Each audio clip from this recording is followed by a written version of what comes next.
What's up, everyone? It's the interview queen, Alicia Toot here, and be sure to watch True Heel Heat.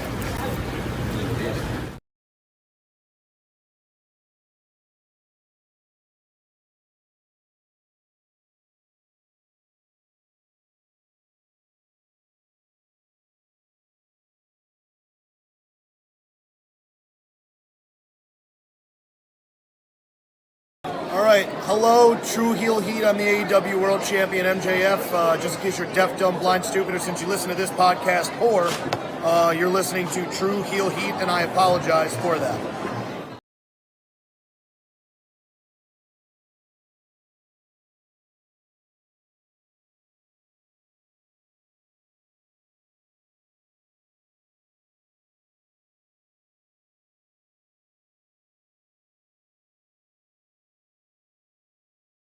Alright, this is Danhausen here, very nice, very evil. You are watching True Heel Heat. Probably should have had MJF do this, but here we are.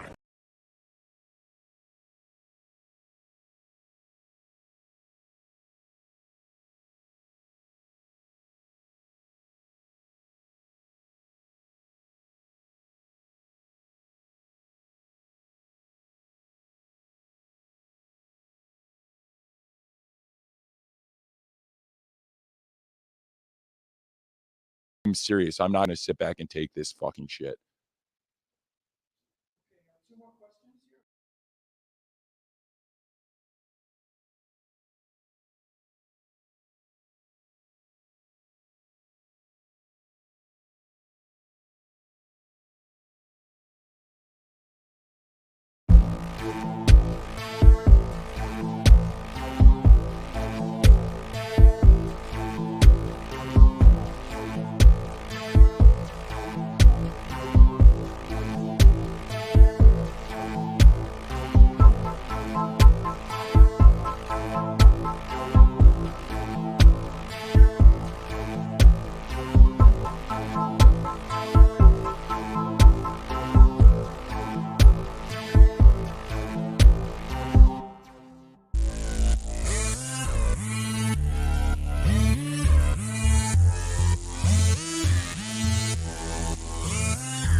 Hello.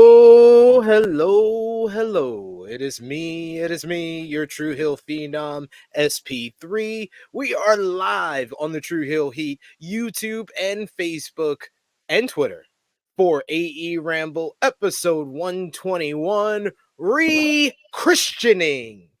We are reviewing the November 22nd, 2023 Thanksgiving Eve edition of AEW Dynamite, as only we can. And to do that, we are joined by the man of 52,000 subscribers. You go to him for your TV and movie reviews, your honest criticisms of Tony Khan, and now he is a bigwig in wrestling media because he made his Fightful debut.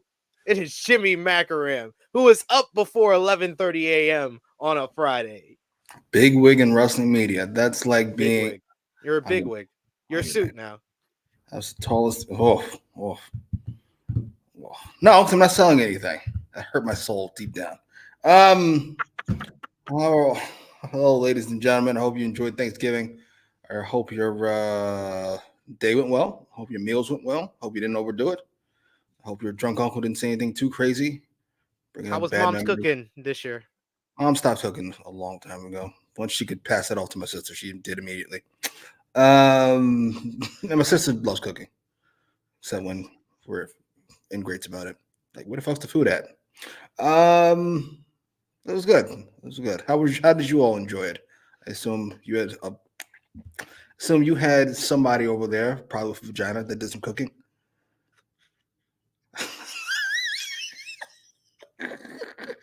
Not that you have to have a vagina to cook, or you should be cooking. I'm just saying, I spent some time with the missus and the kids, and then I made my way to Jersey, and I spent some time in Jersey with my sister, and the candy yams and the stuffing I was talking about on the Survivor Series preview on Wednesday. They always deliver. Candy yams with marshmallows on top. Oh, it's popping. It's popping. I don't eat candy yams. It's great. Awesome. Awesome stuff. But yes, I hope everyone enjoyed their Thanksgiving meals. I hope everyone did their shopping for Black Friday and hopefully did not commit a charge or commit a crime or are still with us and still a subscriber to the True Hill YouTube channel and joining us for AEWramble. We appreciate y'all for joining us live. Appreciate y'all if you are joining us on demand. Remember to always show that appreciation back the simplest way possible. Drop the thumbs up on this video. Share this video with all your wrestling fans, friends, and family on all your favorite social media platforms. If you're new to the True Hill Heat YouTube channel, hit that subscribe button, hit the bell to stay notified for all the great content here. And of course, if you're joining us live, please sound off in the live chat. We love to interact with all of you. You're kind of like our other hosts here. So give your thoughts on AEW Dynamite or AEW Full Gear or AEW overall in the live chat. We love to interact. We'll try to highlight as many of your comments as possible. But of course, the best way to have your comment highlighted on screen and to give back to what we do here, to send a super chat donation that always gives back to the contributors that you see on screen here. And of course, we are a self-funded channel, so it always helps out so much. And in layman's terms, meaning Jimmy Macram terms, nigga, we broke.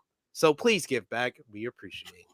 It hits us at the holiday season, right at Christmas week. We can get some last minute gifts because we missed out on Black Friday. There we go. Connection. Bring it all together. All right. But yes, you could also do that by joining us and becoming a member for simply $1 a month, like Nicky Boy, the Negro Buck, Nick Jackson, who was with us live in the live chat, saying, "Sup, my good brothers, wish me luck because I got to work this Black Friday shift in a bit." Oh, you poor bastard. Where do you work, Negro Buck? Is it someplace egregious? Like Best Buy or fucking Walmart or someplace is going to get absolutely hammered on Black Friday? I mean, not so much anymore. Nobody goes inside a store. Just click a button. this is true. We got Christopher Kidd with us here. He says, "Happy Us Friday." There we go. U.S. Us? U.S. Friday? Us? Us. I don't. Happy us. Happy. U.S. Friday? What is U.S. Friday? Maybe it's us. I don't know. Sorry, I don't speak Christopher. Christopher says he's a trophy husband. He says, "I do the cooking for Thanksgiving every year. I got a sugar mama for a wife." Hey, Some bad man couldn't get that's that. what you got to do. That's what you got to do, man. I respect it. I respect it. Batman couldn't get that information out of me. Absolutely not. Okay, what you threaten me with, sir? No. I'm joking. Hey, enjoy it. You enjoy it? Enjoy it. You really believe that only if you have a vagina you could cook for? No, I know. I won't say friends. That's strong. I've got like 5 friends. I count all my friends on one hand. I know people who are men who like cook for a living. I'm joking, mostly. He was like Carmi from The Bear doesn't count, sir. Brandon Brown in the chat, who's a member. You can also hit that join button once again. He says, "I think Adam is the devil. Did you see how he had his hand in his pocket when Joe came out, like he was pushing a button to turn the video on? I could be wrong."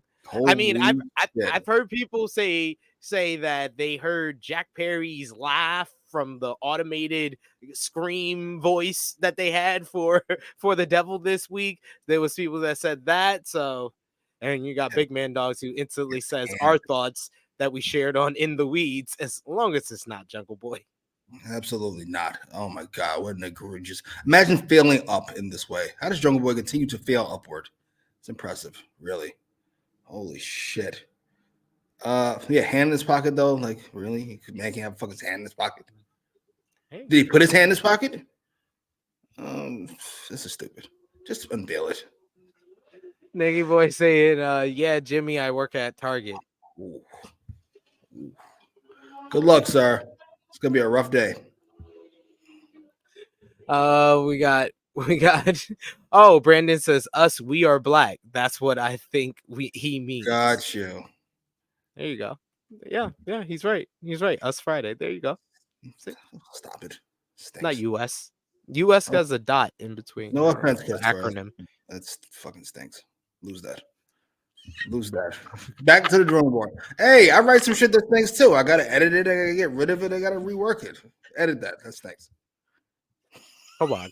You got to encourage people. What do we do?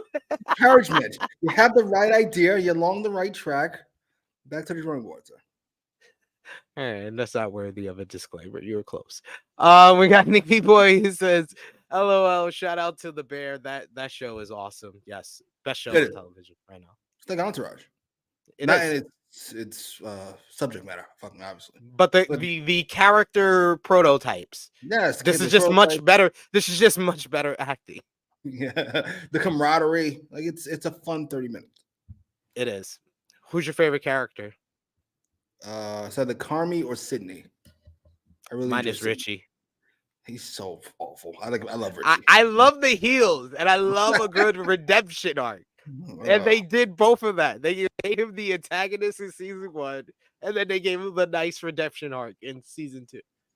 Yeah, I like Richie. I like the actor too. Yeah, that's why I like most. His acting is amazing. But yes, talk about the Bear. Talk about AEW Dynamite in the chat. We got Nicky Boy adding top 5. His top 3 is Richie, Carmi, and Sydney. Yes. Marcus is great too. Yeah, mine would be Richie, Carmi, and Marcus. Yeah, Marcus is great. That episode, what was it? Honeydew with Luca. Yeah, he's great. Had him up there with Adam Warlock. All right, go ahead. All right, let's talk about some AEW Dynamite. Remember, sound off in the live chat. Remember to show your support. Holiday season, we need the help. We saw you, Will Chisholm. We saw you in the Fightful chat. You made some Black Friday money. We appreciate the support, brother. We appreciate the support, my brother. Put you on the spot. But yes. Overall thoughts, this the November 22nd, 2023 edition of AEW Dynamite was of course from Chicago, Illinois, which has become the tradition for AEW since 2019 to have every Thanksgiving Eve episode from Chicago, Illinois. What did you think about the crowd this week? I think we should stop with this fucking tradition. That's tradition. We should stop. They were fucking heinous, awful. I get it. No CM Punk. I hear you. I understand. Survivor Series is there. We should not be whatting Christian Cage in these circumstances or Tony Storm. There was some cocksucker yelling, shut the fuck up every 12 seconds. Please shut up. Awful people. Spoiled bums. Right behind Jacksonville, Chicago is the next most spoiled AEW town. They stink. I would say Chicago's number 1.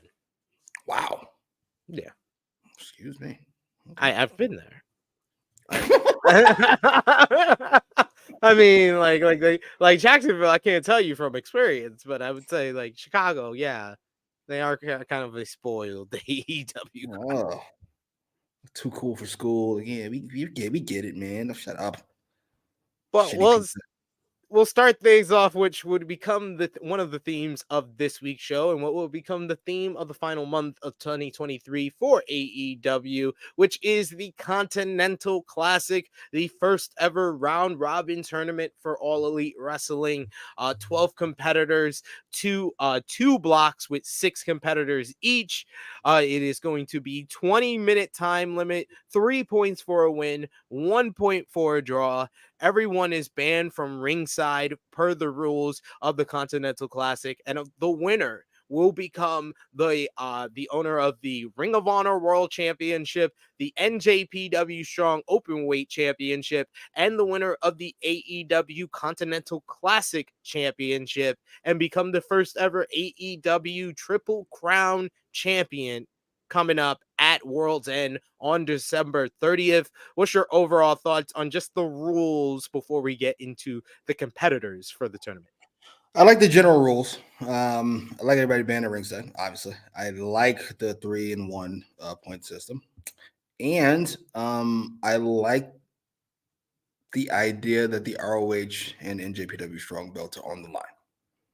However, making a belt to make it a triple crown is dumb. It's just dumb. I won't say dumb. It's pointless.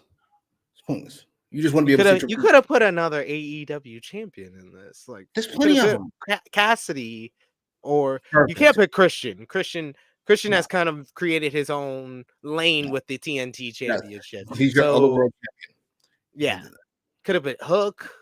Anybody. Yeah. Make another belt for. This is dumb. Oh, I hate it so much. Oh well. They got the field right at least. We'll call it one. Yeah, it was good. It's a good field. Yeah, like that's why I said, like, there were some people that were like, I immediately saw when they, did their selection special on Wednesday, right ahead of AEW in the afternoon, ahead of AEW Dynamite, excuse me, made it very difficult for content creators out there, Tony Khan, to make previews for the show, but that's besides the point. But I like the selection of everybody. I thought everybody they picked made sense to me, or I can make sense of it. I'll be like, okay, that's a fall guy. Okay, here we have a contender. Okay, here we have a guy that can have great matches and he'll have a couple of wins, but he'll lose. But like, you don't need to have all your top stars in this. Tony Khan, don't say top stars when you talk about this, so then people won't think that there's going to be all top stars in this thing. Just wanted to mention that. And I know you understand, you probably think all your guys are top stars, but I don't know if I go that far. Kenny Omega, he's busy with Chris Jericho, unfortunately. Konosuke Takeshita, that's a guy that they are trying to protect from losses right now. That's a guy I wanted in this tournament, and I thought that he could be a contender to win this tournament. But I understand if right now they're trying to protect him, and his whole act is with Don Callis, even though he doesn't need Don Callis. So not having Don Callis for a month in these matches is kind of not the point of what they're trying to do with Takeshita. I'm not saying what they're doing with Takeshita is the right way of doing it at all. But I'm just saying that I'm making sense of. I am being devil's advocate here and trying to make sense of it here. Yes, you're trying to go into Tony Khan's warped, coked up, damnness, psychopathic mind and try to find what exactly is going on here. You're gonna get lost. You're gonna develop a cold and all that snow, sir. I will say this: the and opinions of Jimmy Macram do not necessarily reflect those of True Heel Heat, its viewers, or affiliates. Hey, that was nice for a whole 30 minutes during that fucking fight. That was longer than 30 minutes too. You were great. You were great over on Fightful. Check it out, In the Weeds with Joel Pearl. What was I say? Oh, yeah, the field is solid. I'm not gonna make the excuses you are. Jay Lethal should not be in the tournament. Sorry, love you, Jay Lethal. No. He's the fall guy. He's gonna lose all these matches. Listen. I firmly believe this. That your job is to fucking do what you say you're gonna do, and then you have to work around it. You shouldn't have a fall guy to make your job easier. It would be egregious. I don't know if it'd be that fucking egregious, big man dogs, but it would be fucking egregious. So listen, I'm not mad. I'm not too mad at it. It's fine. We have enough stars in it. Moxley and Jay White and Kingston, and there's another big one. Oh, Swerve Dragon. There's enough stars in it to where we're going to see some really big matches. I approve and I appreciate it. However, I'm not going to pretend like Jay Lethal should be in it. You should find another fall guy. Because Jay Lethal's too. So who's the other fall guy you put in to take out Lethal? I know you guys like him. Kyle Fletcher will work. I you know what? I fucks with that actually option. I do. I really do. I fucks with that. That's actually the best suggestion, because everybody's just been saying you're Malachi Blacks, you're this and that. I'm like, guy they're trying to protect from taking losses. Guy that's not going to take loss. Miro. Someone said Miro. I was like, he's not going to. Miro going to be. That doesn't work for me, brother. I'm not winning this. I got to lose to 2 or 3 guys. Nah, it doesn't work for me, brother. Doesn't work for me. You draw. Huh? Do a draw. A whole bunch of draws. Have a tournament full of draws. Field solid. Solid field. Way better than I thought we'd get. I expect a lot of Dustin Rhodes and fucking who else? Lance Archer. We apparently he's not here. expect a whole lot of them. My one disappointment. No Penta. Come on. Ooh, Come on. No motherfucker. Penta. No one's been talking about that. That's the real omission from this field. Come on now. Let's talk about it here. You got the field for the Continental Classic. We got the Blue League, which has yes, which seems like this is going to be the collision side of the Continental Classic. We got the current Ring of Honor and NJPW Strong Openweight champions, Eddie Kingston. You have got the returning American Dragon, Bryan Danielson.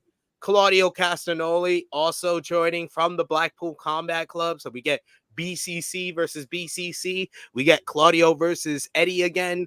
You also got Andrade El Idolo, the man that Bryan Danielson really injured himself against. You got Brody King from the House of Black. And finally, you got Daniel Garcia, who has plenty of history with the Blackpool Combat Club, especially Bryan Danielson here. How do you like this Blue League? And name one big upset, and who do you think will come out of the Blue League? One big upset. How big is big? Pause. Brody beats one of them guys not named Daniel Garcia. Like, Garcia takes the most losses in this field, obviously. But Brody beats either Dragon or Kingston or somebody. I feel like Brody's going to go. It's going to do a relatively strong job here. That's my hope. I wouldn't be shocked if he takes the second most losses to Garcia. I think Dragon comes out. It's kind of built for him, is it not? Yes. I need this to be Dragon at the end. I understand. Yeah, Eddie Kingston's putting up his titles. That's all fine and dandy. He can make it to the semifinals. That's fine. Make it to the semifinals. He's in the final four. Make it to it's Bryan versus Kingston in the semifinals. Ooh. Like they go to a draw in the block matchup, and then they verse in the semifinals, something like that. Oh, I would like that. I'd be down for that. That'd be fun. Or Kingston beats him, and then it's 1-1 in their series in AEW. Because remember their first match in 2021. And having Eddie Kingston beat Dragon. Sorry, that's not how that works. They don't love Eddie like that. Sorry, love you, Eddie. I do. They don't love you like that. He was like, "Motherfuckers don't love us." Okay. But yeah, I really like the Blue League. I'm gonna go all in on Brody King beating Bryan Danielson. I think that especially if it's late in the tournament, I'm gonna go with that as the big upset. I think we're gonna get two big upsets in this block because you said Daniel Garcia is gonna lose all his matches. I think that Daniel Garcia either beats Kingston or Claudio. Oh my God. I like Garcia. I would have Garcia beat Claudio on Saturday. Sure. Claudio's not doing anything. So that wouldn't be the most egregious thing in the world. But listen. No. No, I'm sorry. I like Garcia. Can we stop this push? Just because he's better than Sammy and fucking Jungle Boy doesn't mean he's the guy. Can we stop? Can we stop? He could be a pillar, but like over there somewhere. A pillar that's not really holding the building up. It's just like a random column. Wait, you just need them to build them more? You need to build the pillar more? Yeah, he's still stuck with those dummies.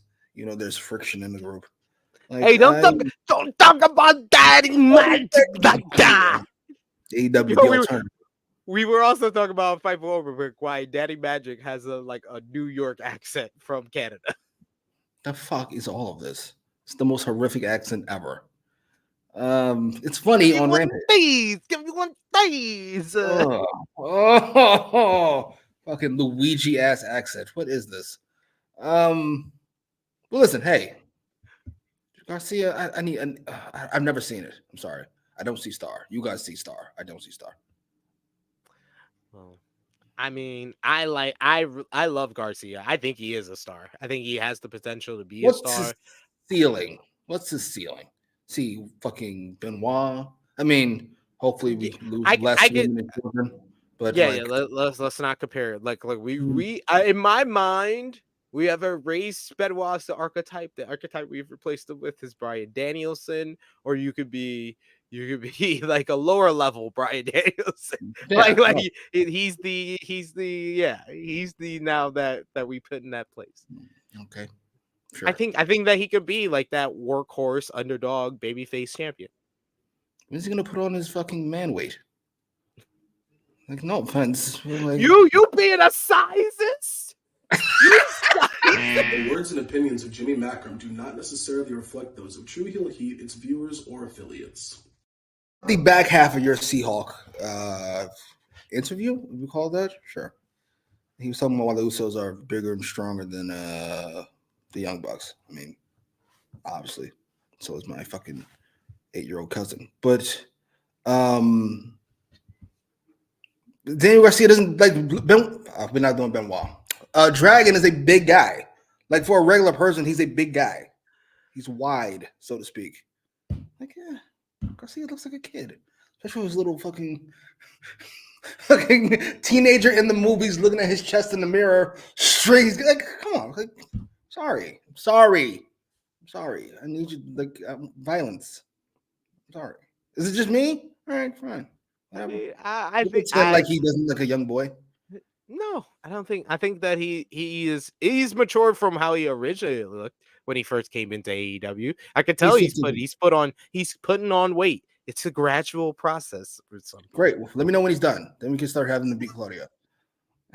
Let me know when he's done. Big Man Dog said, I also think they're telegraphing Eddie going to the final. They can't have a ROH title match if he loses before the ROH pay-per-view. He won't. He'll still be in the tournament. The ROH pay-per-view is on December 15th. The semifinals, like I said, he would make it to the semifinals, is on December 27th. It's on the Dynamite before World's End. So what I think they're going to do for Final Battle is they'll have a block match at Final Battle. They'll have Kingston versus somebody at the pay-per-view. I mean, if you want to sell that pay-per-view, you do Kingston versus Dragon there. But knowing Tony Khan, how he thinks, and I don't know if he wants to give away that matchup on a Ring of Honor pay-per-view. I think he'll probably do Kingston Claudio 3 for this year. This will be their third matchup this year. Motherfuckers acting like they're Austin Rock. Why the fuck are we seeing Kingston and Claudio 3 fucking times? What the fuck? Who needs that 3 times? I was happy after the first one. The fuck? Oh, well. Second one was better to me. I don't know. Yeah, you should have did that from the beginning. Or at least I enjoyed it more. What did I just do? Okay, there you go. No, there we go. But yeah, I think that's what they're telegraphing, that they're probably going to do a block match at Final Battle, because that was my first question when before the first Continental Classic matchup. I was just like, wait, so is there not going to be a Ring of Honor World Championship matchup at this Ring of Honor pay-per-view? He doesn't give a fuck about Ring of Honor. Why are we still pretending like he does? He saved it. He bought it because he likes toys. Like, stop it. He doesn't actually care. I'm knocking it. He doesn't. He really does not. I'm never knocking that he does not. I don't care either way, but he doesn't. No, he doesn't. I mean, I think he does to a certain extent. The extent that he can have it. To the point of more than other people that were gonna else buy it. That's what I think. That's it. That's about right. That's about right. All right, so let's see the Gold League here, the Gold Block, which got some big hitters here. I will say, outside of the pin victims, or as we're calling them, the pin guys, the top contenders here. You got 3-time AEW World Champion Jon Moxley. You got Switchblade Jay White, former IWGP World Heavyweight Champion, and the man in the entire tournament who has the most experience in round-robin tournaments, competing in 4 G1 Climax tournaments. You got Swerve Strickland coming off his classic against Hangman Adam Page at AEW Full Gear. You got Roosh, who always delivers in these high-impact matches. Mark Briscoe, kind of the inspirational favorite. And you got Jay Lethal. That's the field. Jay Lethal, all jokes aside, Jay Lethal, former 2-time Ring of Honor World Champion. But yes, that is the field for the Gold League. What do you think about the field for the Gold League here? And what stands out the most? And what's the upset and your favorite to win? No upsets. No upsets here? No upsets. I'm calling for Mark over Jay White. I'd throw a fit. I'd throw a big fit. And Jay White would have the right to throw a fit. Though it's his punishment for fucking taking up for Tony Khan when he did. I'm fine with my booking. I'm sure you are. Stupid. Jay White, John Moxley, and Swerve. I guess they can trade victories with one another. But they definitely beat the other three handily whenever they fight. Handily strong. But they win all those matches. All of them. I'm calling it now. All of them. I think the other upset that I can see here is Roosh over Moxley. Moxley's not losing. They think Moxley's fucking Steve Austin. Like Annika. They think he's fucking can't lose. Not even when it makes sense. And it's the main event of a show for some reason. Even though Christian Edge have a fantastic segment. Even though it's the main event, you think Mark Briscoe will win. It's that important. We'll get there. I'm just saying. Wow, bang. All right. Let's kick off. Before we get into the Continental Classic kicking off of the show, this is our first time on the True Heel Heat YouTube channel since AEW Full Gear.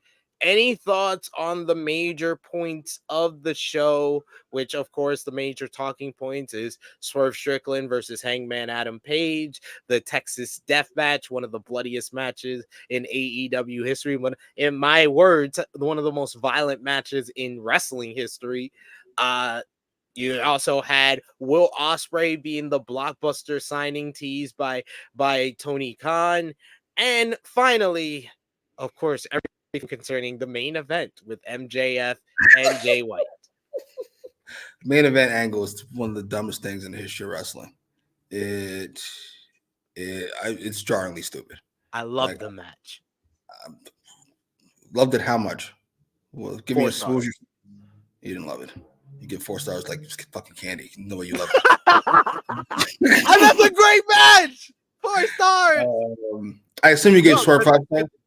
Yeah, of course. Of course you did. 6 5-star matches. 6 weeks with 5-star match in a row. By the way, tell what he doesn't. No, it's not. Last week I like did that. not. Last week I did not.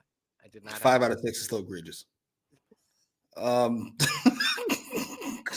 You made me change the freaking oh right. MJF and Omega, so it's 5 out of 7.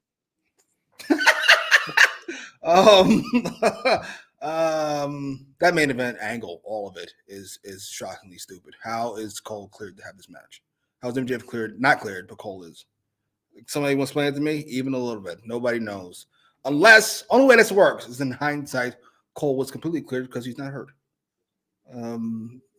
That'd be cute, but listen, this is all dumb.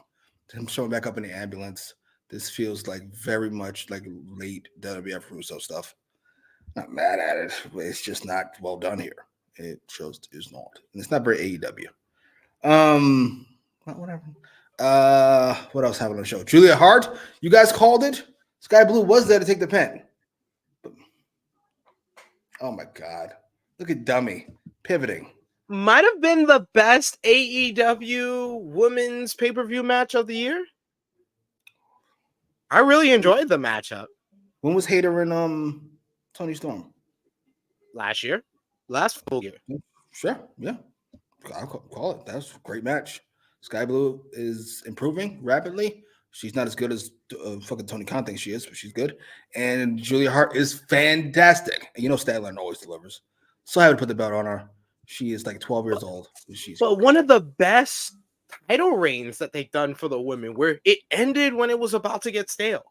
Yes. With Chris Statlander. Like, she did great work. She had those great matches with Jade and Britt, and she had like good matches with like Taya and Nyla, and then the program with Julia completely just delivers a new star for the division.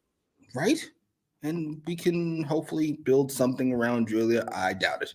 What was the other big one? Oh, Swerve and Hangman. Yes, a very violent match. It did not bother me. I know Cornette and people were saying you're chasing off the hose, but it didn't bother me even a little bit. But all the women love this matchup. Almost nearly all the women that I follow on social media that watch wrestling, they seem to have loved this matchup. So I don't get it. I saw some kids were grossed out, but like, I get it. When you take your kids to AEW, this is not what you were quite expecting to see. Somebody drinking blood. I get it, and that spot is stupid. I'm sorry. It's not like egregious. It's not like the worst thing ever. It's not bad from a meta perspective. It's bad from a story perspective. It's just dumb. It's just stupid. I know it's supposed to look cool. It doesn't. It just looks gross. Like, oh, what are you doing? Yeah, the right person won, which I was shocked. The way he won, I was shocked. I'm sure both Swerve and Hangman will be off TV for a little bit to sell the injuries, to sell the violence of that match. And when Swerve comes back, he's coming back for fucking banger. He's not some fucking 10-minute slog with Jay Lethal. I'm sure of it.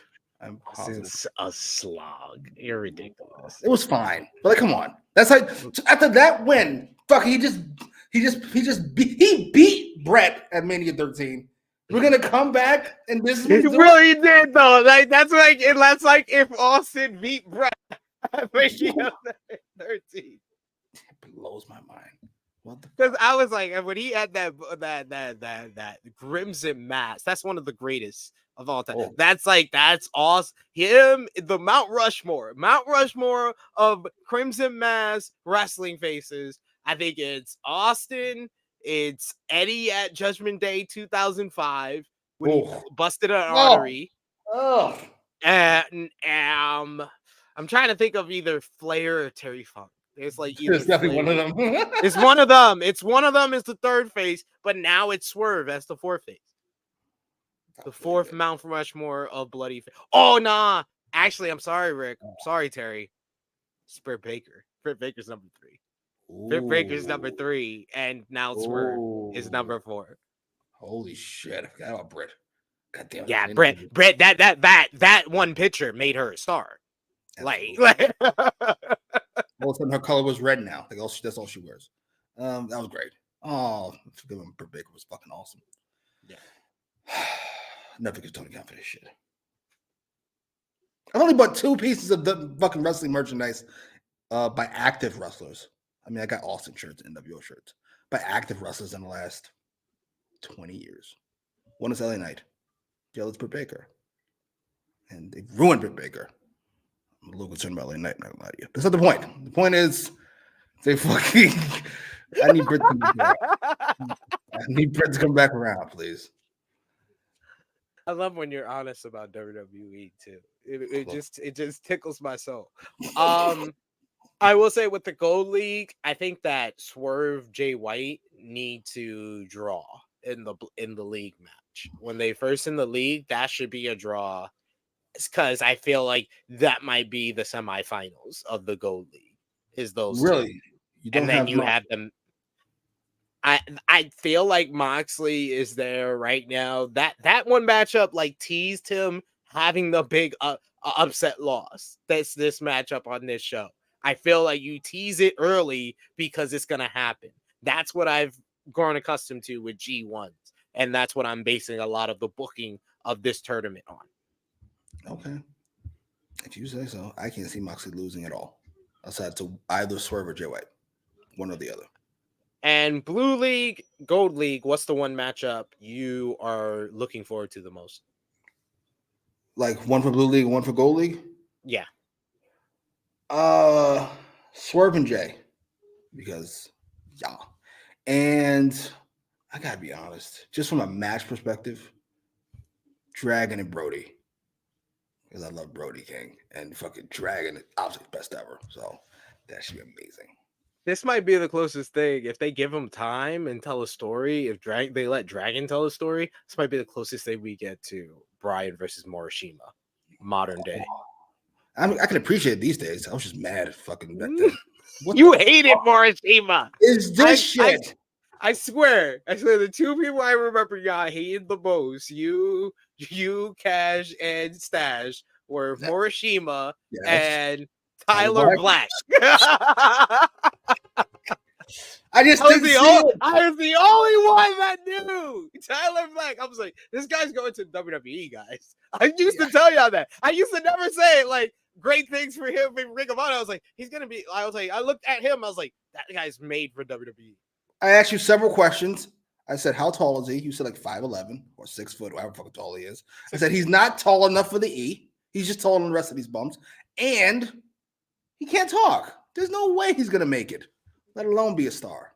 let alone be number 2 in his fucking generation. It's impossible. Christopher Kidd saying Shawn Michaels at Survivor Series 2003. I remember the performance more than the great bloody face.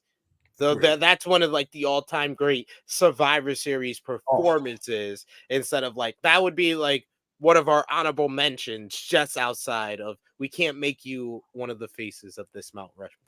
Like That this is is like iconic. Like that's why I put Britt Baker, because I instantly when I thought of the Britt Baker bloody face, I was like, yeah, that elevated her. Like that took her. Like people instantly compared that to Austin, and Austin instantly was the first face I put on the Mount Rushmore. So if you instantly had that feeling, and now we are 2 years later where we can have a better perspective of it, yeah, that's the height of her career. That's probably the height of AEW's women's division. Like that's a very important time. It's fucking up there. I think it is actually. Now that I think about it, it's kind of fucking sad. But yeah, listen, Michael's performance is fucking all-time great. It's up there for me. Granted, they brought Austin back like a month later, but that was great. Just in and of itself, it felt like death.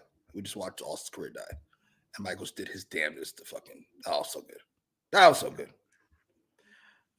For me, I'm gonna go Blue League, Bryan and Kingston. Just the obvious. That's the one I'm looking forward to the most. And then Gold League, Swerve and Moxley. I feel like that's like the next big win for Swerve. So that's what I'm like all in on this Swerve. Shout outs to those backstage who are putting in work for Swerve. Wink, wink.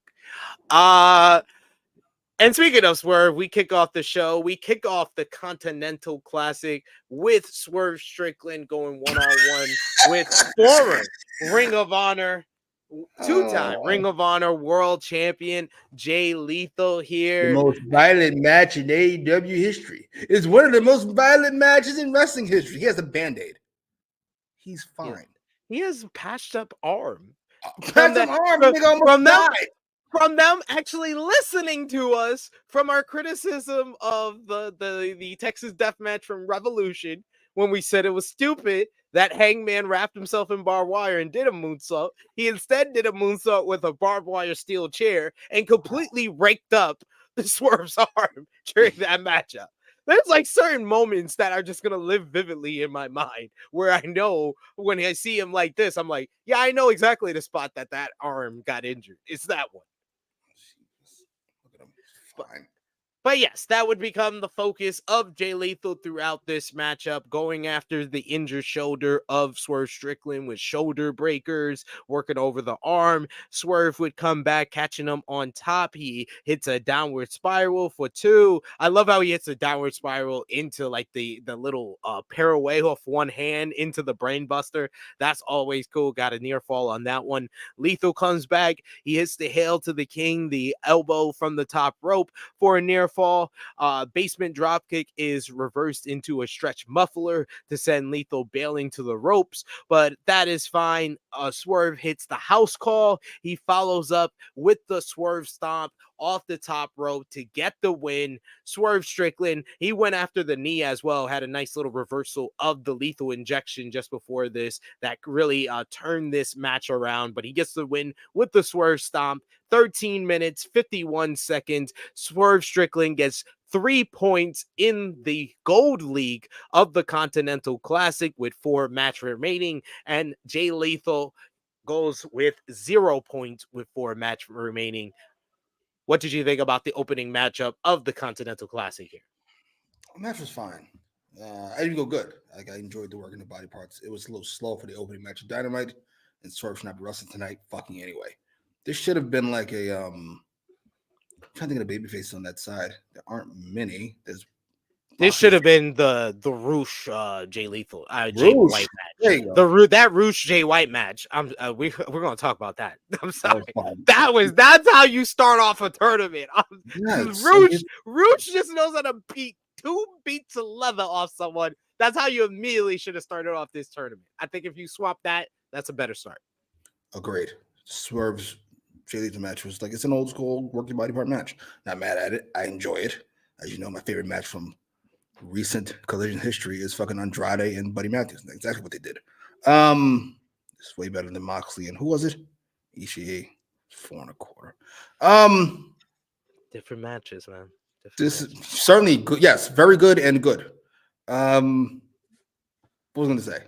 I got distracted by that match. Makes me so upset. Two great matches. Oh my God, it's fucking egregious. Two excellent matches. Yes, Swerve and fucking Lethal was fine.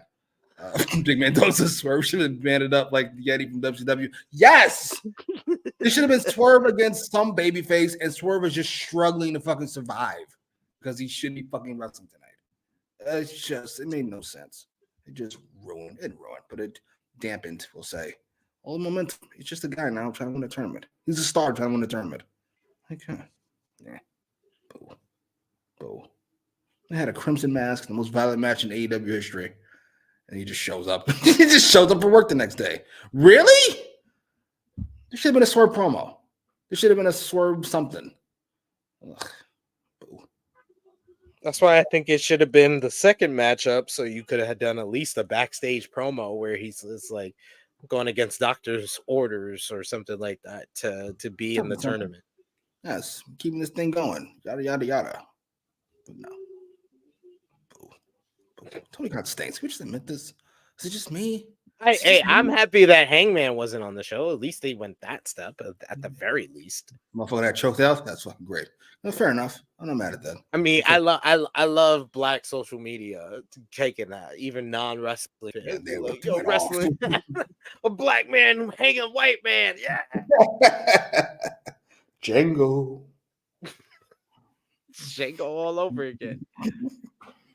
We go backstage to Orange Cassidy, Hook, and Shibata. They're cut off from making an announcement by Wheeler Yuta, who says he's sick of Hook, the young boy. He's sick of Orange Cassidy. He's sick of Shibata having the pure championship. He's gonna get his title back, and Cassidy doesn't get to make his announcement. More on that later. Any thoughts? Boo is my thoughts. Boo to all of this. Yuta's fine. You ask him to carry a talking segment is rough, and whatever. I had similar thoughts about Swerve and Orange Cassidy. Orange Cassidy just beat Moxley, did he not? I feel like he should be in a bigger spot on this episode, should he not? Instead of a random fucking 6-man tag match where he gets interrupted and is the fucking essentially the launching pad for somebody else to make a return. Oh, boo to all of this. I mean, I was really enjoying the show up to this point, but looking back at it. The incompetent booking makes me very upset. Yeah. I will say, I would like some type of direction for Orange Cassidy a bit sooner here, folks. Like, let us know that this is now the international championship. You fixed the TVA. You've now fixed the timeline. You're now on a better path of what you're doing with the international championship before.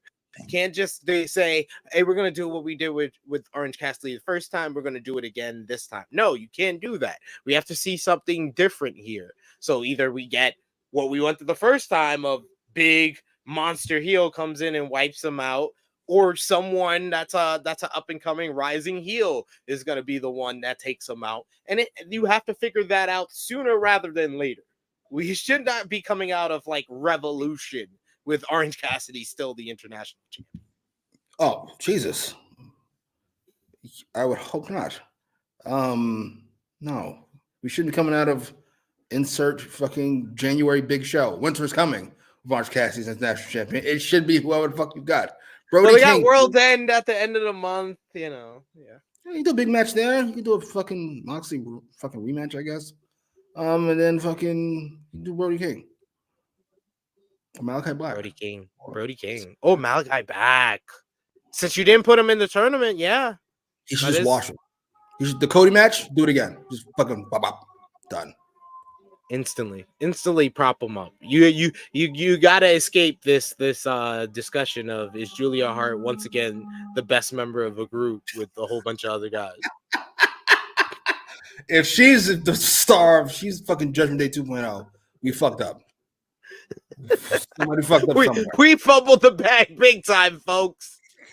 All right. Moving on to the next segment, which was our AEW World Champion MJF. I love the reaction from Chicago when they realized that MJF's theme song was actually the remix version with Adam Cole, baby. MJF is on a cane due to his injuries from Full Gear.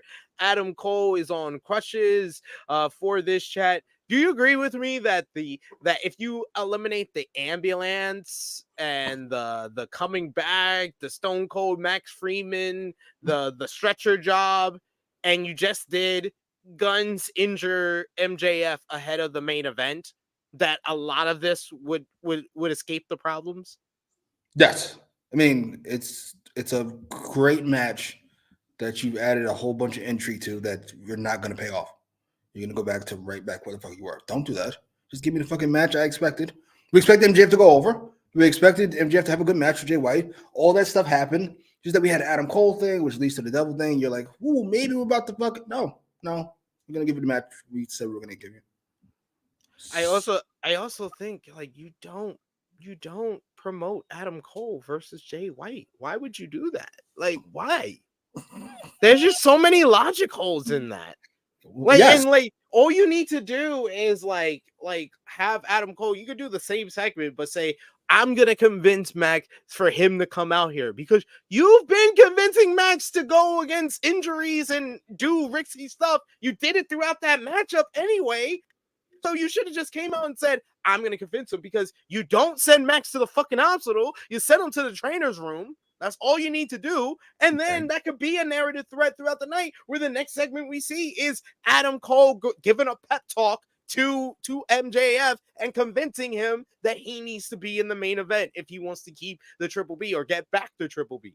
Boom. Easy. Simple. You still have your main event. You seem very confused. I'm not. You know why I'm not. I know Cocaine Brain is doing Cocaine Brain things, and you all seem very shocked by it. I am not.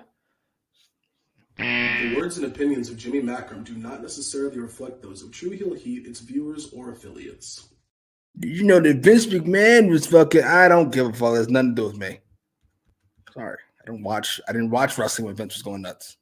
I skipped 10 years. I'm like the rest of you. Stay there, get kicked in the face. I watch AEW, and it's sickening, that booking. Well, yes, Better Than You, baby, came out for a promo segment. Cole has a seat in a chair as MJF talks about how the devil is here and no one is on his level. He says that Jay White is a great wrestler, but he is not on the level of the devil.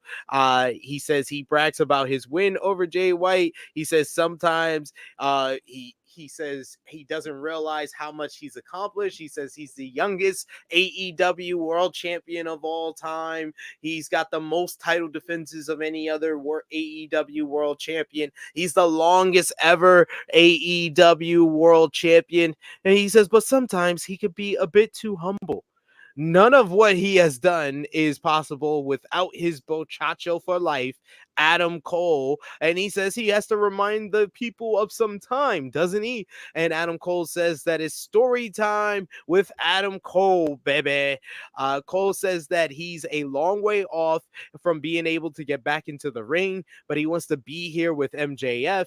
He understands and threatens the person in the devil's mask. He says that MJF has a lot gunning for him. Wardlow, Samoa Joe. He says the guy in the devil mask, and MJF says he's not worried about him because he says the devil has some hell to pay when he comes across them. We get the devil popping up on the screen and mocking MJF and Adam Cole, laughing.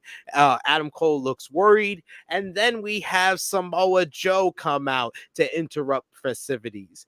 After mocking Cole a bit, he says that he has come out here to see if MJF will honor his deal of a title shot. MJF has thoughts about this, and he says that what did he say? Because it got muted for me. I was watching on TBS. Below me. Perfect. That's a perfect MJF response. That is a perfect MJF response. So of course, our good friend, Samoa Joseph did not respond too well to this, almost yoking up Max here. But Cole was saying that he had to. He says, "Let me talk to him." He tells MJF that he has to be a man of his word. He says the people love him for being a great wrestler. The people love him for being a great interview, but they also love him for being a man of his word. He says that Joe wouldn't be the.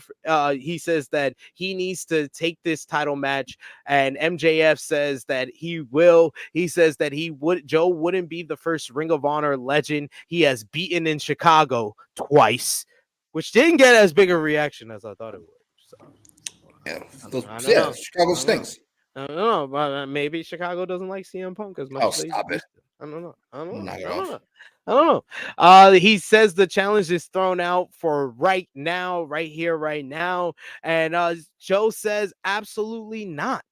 He says that he knows better. He knows better than to face MJF when all he will do is go online on social media and complain about how he was hurt and injured. So he says he will wait. He will instead wait to do it at World's End in MJF's hometown of Long Island. And MJF says, "You want to have a match in the most magical place in the world, Long Island," which didn't get a good response from Chicago, of course. Yeah, no shit. Yeah, of course. Face hilarious.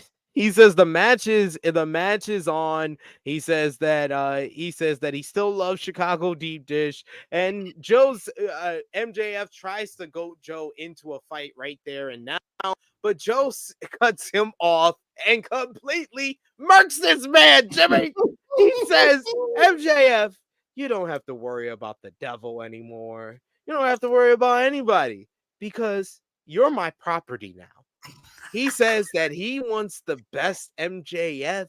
So he says, "Wherever you go, I'll be right behind you." And he says, "The thing about my property, people don't touch my property." So he says, "Wherever you go, you good, homie." Oh my God. He says, "I have your back now." But he says when it comes to Long Island, he was like, "I am going to rip you apart in front of your friends, in front of your family, and I'm going to take the AEW World Championship." Holy shit. People don't touch my property is wild. People don't touch my property. That's wild. He's talking about actual property. Yo, I was like, why you had to murk that man? I was like, oh my God, Joe. I'm so happy. Man, this is the Samoan Joe I've grown up to love. He's such a fucking love and adore this man. I gotta figure out where Joe is on my all-time list because Joe is fucking great. Like I buy it here, obviously, because MJF. I bought it when he was talking crazy shit to Brock Lesnar. Somehow that works. I don't know why, because it's Joe. He's scary. This is fucking brilliant. Joe's part, at least. Joe came across as believable. He came across as having common sense. He's this cool, calm, and stoic villain. Unless you're gonna try to fuck him over, then he'll yoke you up. It's just great. Now, as for Max and Adam, listen, I get it. Max is a babyface. He's very charismatic, and people get it. They like it. They enjoy it. I can't listen. I it's not for me. No,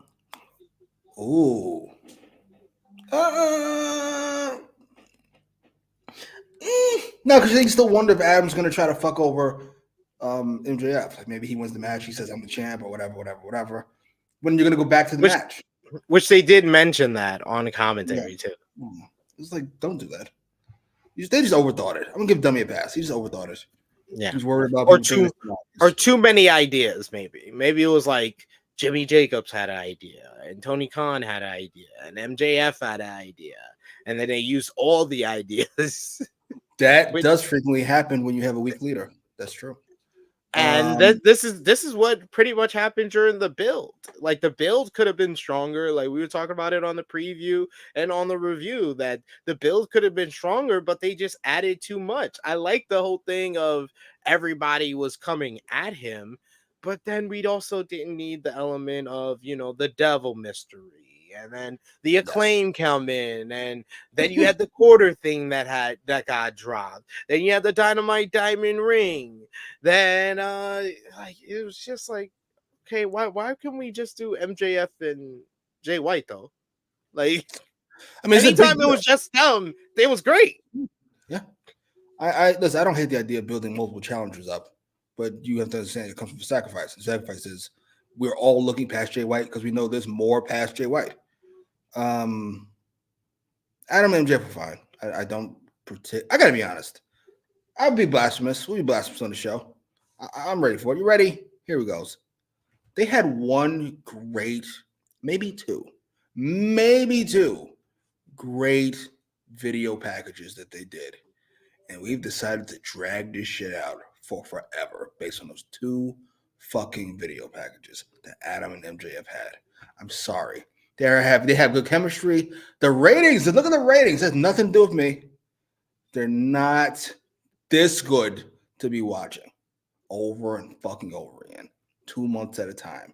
They are not. The amount of shit we've had to sit through based on two really good video packages is not worth this. We had to sit through fucking and they built Roderick Strong for some reason. But it's been fun. He's been awesome. He's been awesome. Best character work of his career. Certainly, with relative ease. And it's just, listen, beating Jay White on one leg, doesn't make Jay White look great? No.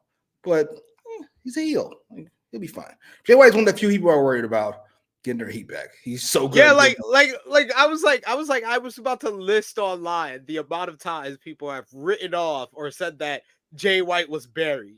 They said he was buried when he lost to Tanahashi when he returned from excursion. They said he was buried when he lost the U.S. Championship after 3 months. They said he was buried when he had to replace Kenny Omega as the Bullet Club leader. It's like, how can he ever do that? They said he was buried after he lost the IWGP Heavyweight Championship in Madison Square Garden. They said he was buried when he left Japan with everybody else that was foreigners that went back to the U.S. during the pandemic. He said he was buried after his first 2 months in AEW. Like, we've been on this. Jay White is fantastic. He'll be fine.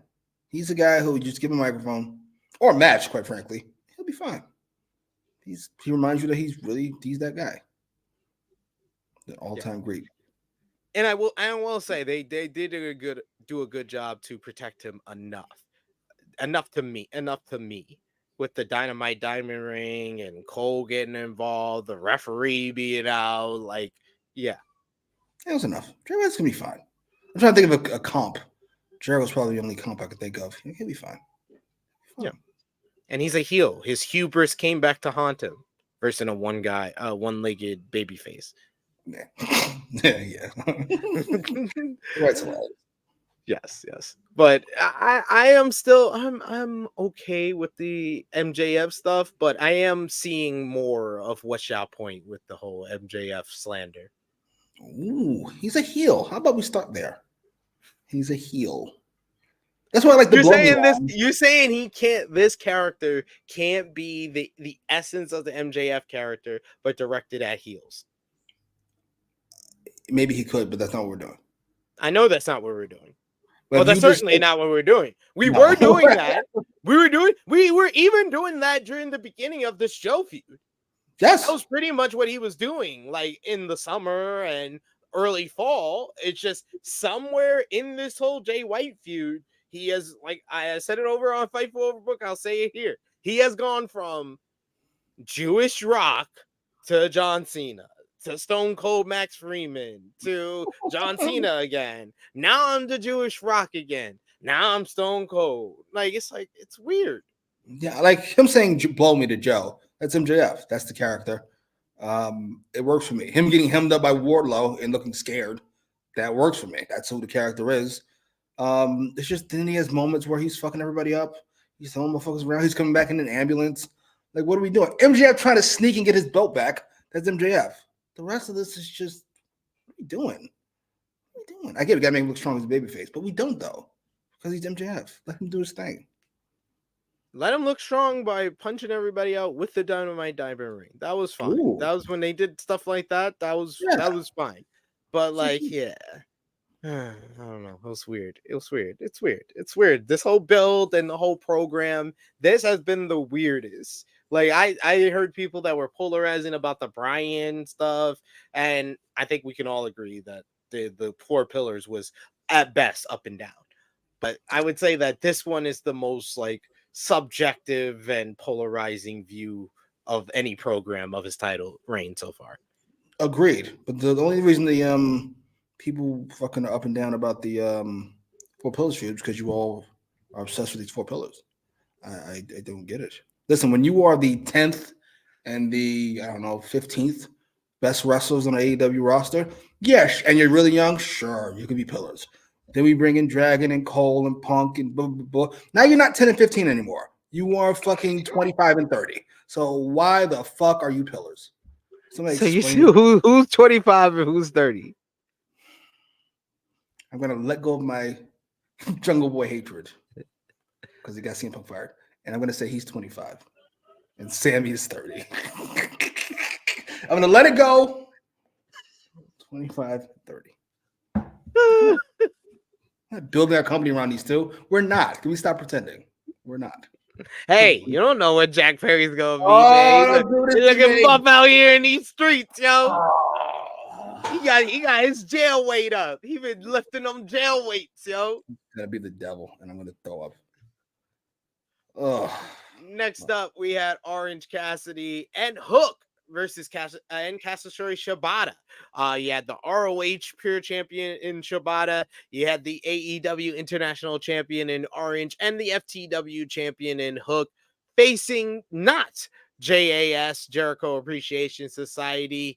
But before we got started, Cassidy said that he had a little Thanksgiving surprise. He had an announcement to make, and it was none other than the returning Danhausen. Yes, Danhausen is back. How happy are you, Jimmy? Jesus fucking Christ. Why are we still here? Oh, why are people so mad about Danhausen? He's great. I love him. Shout outs to Danhausen. But yeah, we got JAS. Highlight of this matchup was Shibata getting tagged in and totally just murking and having the best 1 minute of offense or sequence that I've seen in wrestling from Jake Hager in quite a while. It's the boots. He hit him with the perfect basement drop kick in the corner that just completely wiped him right in the face. His chop and punch sequence was very crisp as well. But eventually the JAS got the advantage on things, getting the numbers game on Shibata. But it was Danhausen who came and made the save by revealing that he had Jake Hager's famous hat because he loved that hat. But Jake Hager tried to take it back. He was cursed, which led to Orange Cassidy hitting a big suicide dive, tope suicida, to take Jake Hager out for the moment. Then Hook and Shibata locked on the Red Rum and a sleeper on 2.0. They realized that they had the wrong man in the submission and pulled a switcheroo and locked on the submission on the other person instead. Meanwhile, Orange hit a big orange punch on Jake Hager for them to get the win as Cool Hand tapped out to the Red Rum. The babyfaces getting the win, Orange Cassidy, Kazuchika Shibata, and Hook with Danhausen in their corner. I enjoyed this. This was fun. This was just comedy. It was harmless. Yes, harmless, pointless. There's a whole lot of listness here. Sure, whatever. Babyface win. Hook's a bum now. Orange Cassidy's just a guy there. Danhausen, Shibata. Sure, whatever. Done. Beating the JAS, absolutely. Remember a couple months ago when we thought this was going to be Orange Cassidy's push into the main event? Yeah. Definitely main event now. Right. How silly we look. Yeah. Whatever. Hey, you could be a main eventer and do a tag like this. You could be a main eventer if you're never in the main event. Sure. Oh yeah, we'll get to this. I'll highlight this one for a bit here. Next up, we go backstage and we had Adam Cole, baby, who was backstage and talking about being glad to be back. But then Adam was heard off screen, bringing in Roderick Strong and the Kingdom. I love what Adam Cole said. Roddy, I'm right here. He said, he said he let out the sigh. He was like, whew, I'm glad I caught you. Like, yo, what? Yo, his timing and his delivery of stuff is what makes this whole act. You have to trust me. It's comedy gold. Strong talks about where he was like, I was glad that you were to see you on Saturday. He's like, I'm sorry I wasn't there. He was like, but where were you on Friday? He was like, Action Andretti dropped me on my head, which sends Cole into a whole rant. He's like, Roddy. He was like, when are you going to get it through your thick skull? We are not best friends anymore. He was like, I just leave me the hell alone. He walks away from him, and Roddy is left with the Kingdom, and he simply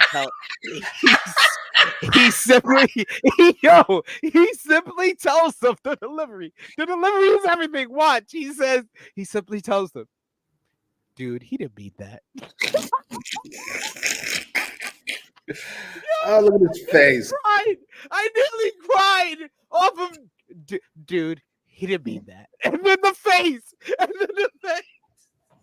Oh, what the fuck? I gotta be honest. I was a little distracted originally because you see Renee's outfit. What were we talking about? All right, Adam Cole and Roderick Strong. This was fun. I'm reading too much into this because I'm trying to decide whether or not Cole is actually bothered by Roderick Strong, which would be understandable, or this is an act between the four of them, or Adam Cole's got all the stuff he's doing with the devil and whatever, and he's got to deal with this Roddy shit on top of it. Like, I've got a master plan here, and I can deal with this child. Like, what the fuck? I'm leaning towards this is all an act, but I don't know. I'm so curious. I can't wait for him to drop the ball, but I'm so curious. I'm really hoping it's the latter. Of Roddy is probably like hired by the devil, but doesn't know the devil is Adam Cole. But he is like bothering Adam Cole throughout this whole scenario. Yes, Roddy, how may I help you? We're not best friends anymore. Jesus. His face. He didn't mean that. What? I'm sorry, I laughed so much. He didn't mean that. Fucking child. Jesus. Oh man, tell me you didn't mean that. Oh, we got Brooklyn Bleak. Oh yeah, I forgot. I'm bringing that up later. Next up here, we got Brooklyn Bleak with a good question here. He says, "Who got it worse from MJF, Jay White or the Righteous?" The Righteous. The Righteous. Pretty relatively easily. Like, they beat 2-on-1. It is what it is. They got beaten off of main AEW television. Oh. I didn't realize that. Oh, yeah. Yeah. Tony kind of bored with you. I don't want to play with you anymore. I just want to use you for this thing. It's fine now. We're done. Next up, may have been the best segment on the show. Easily should have been the main event.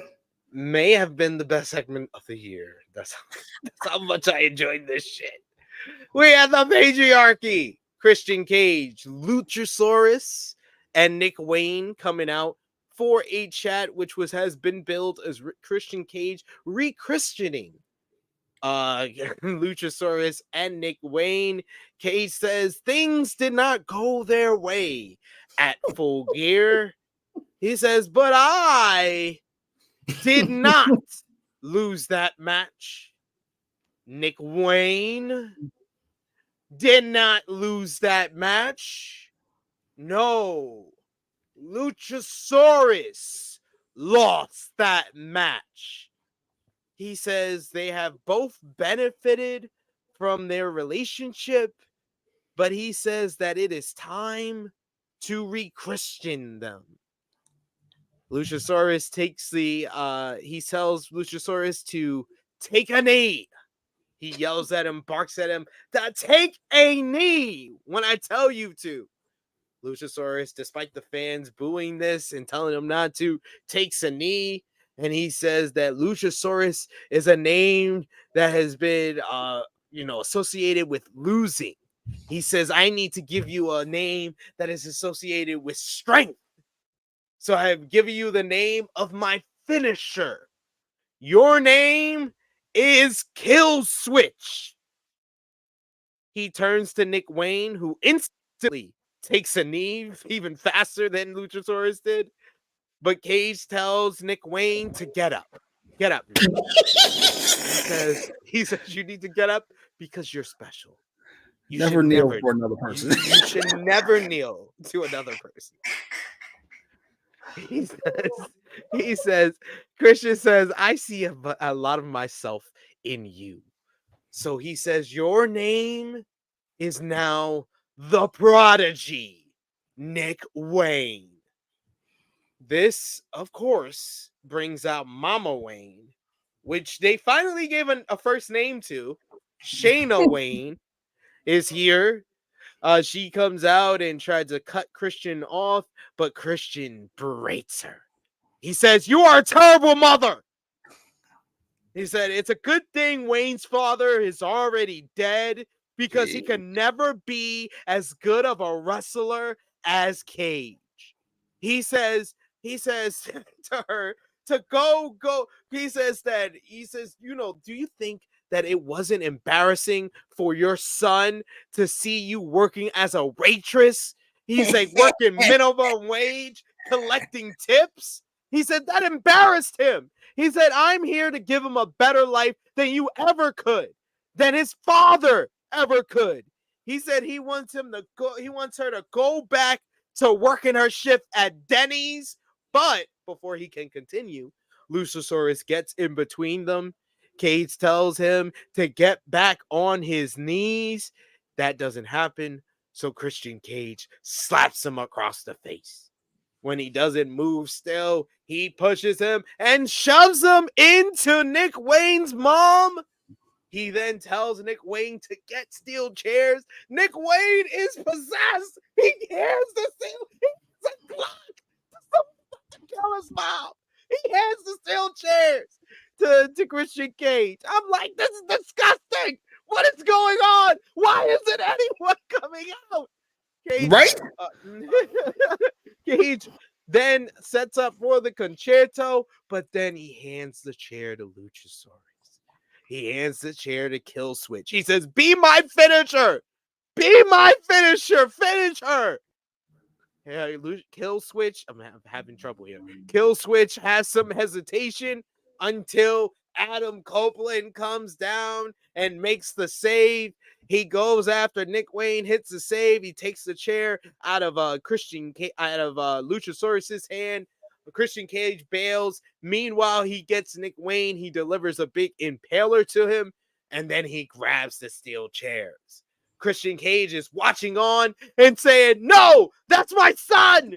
That's my boy. He sets him up for the concerto right in front of his mother. His mother's crying in the corner. Everybody's putting on the acting performance of a lifetime. This is amazing. I love every moment of this, folks.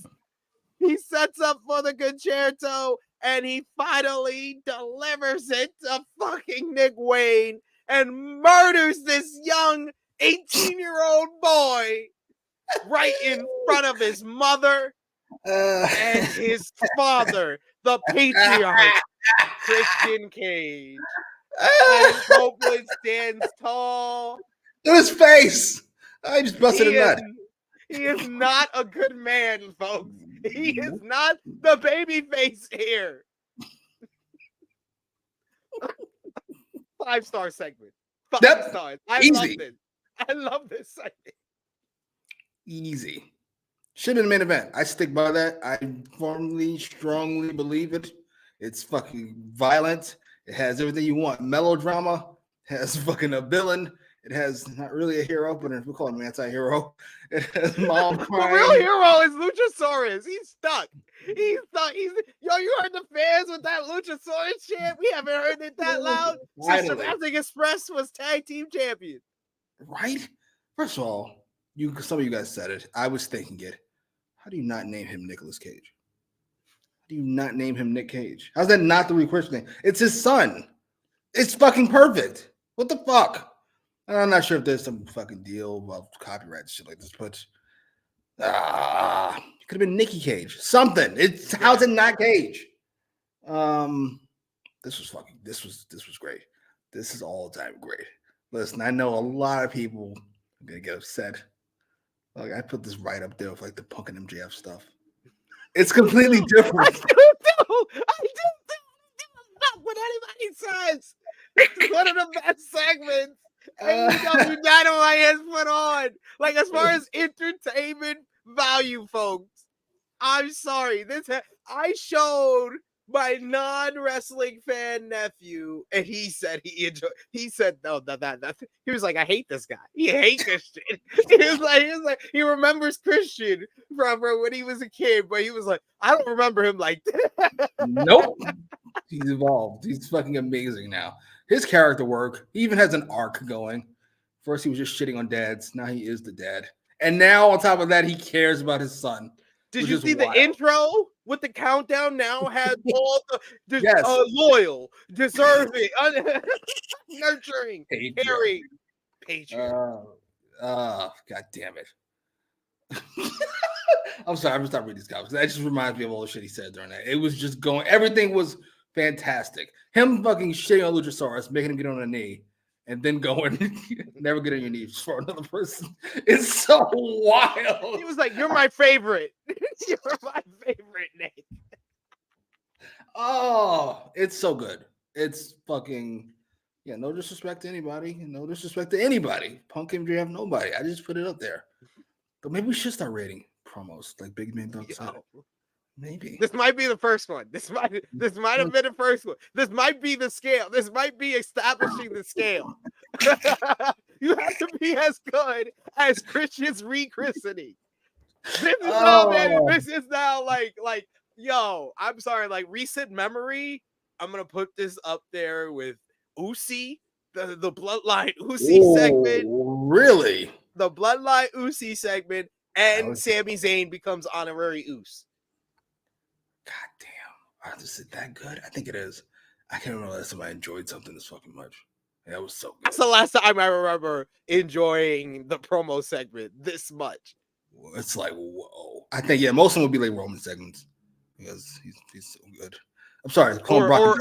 Or if you're out, I'm out too. That's a great one. Him calling Brock a dumbass is hilarious. It just always is. But yeah, this was fucking. I don't understand why this was the main event. Only thing I can think of is he doesn't want the heat from his AEW nerds who want to be wrestling based. And you don't want this to end it. But listen, it's a strong segment. You got villains and heroes and et cetera, and it's a hook for next week. How far are they going to go? Yo, right? I'm a jaded Mark, Big Man Dog, and I was literally screaming at the screen. I was like, why isn't anyone coming out to save this woman? Like, I was like, yo, I felt like I was watching like a dramatic TV show. Like, I will say this. I will say this. That's probably will be my only issue with it, is nobody else came out. Remember fucking Undertaker marrying Stephanie? Yes. Before Austin came out, there was like 3 or 4 people that fucking came out and got washed. Yeah. Because that's how it's supposed to work. There's something awful happening. Fucking Taz is over there yelling about it. Why don't you get up and do something? What the fuck?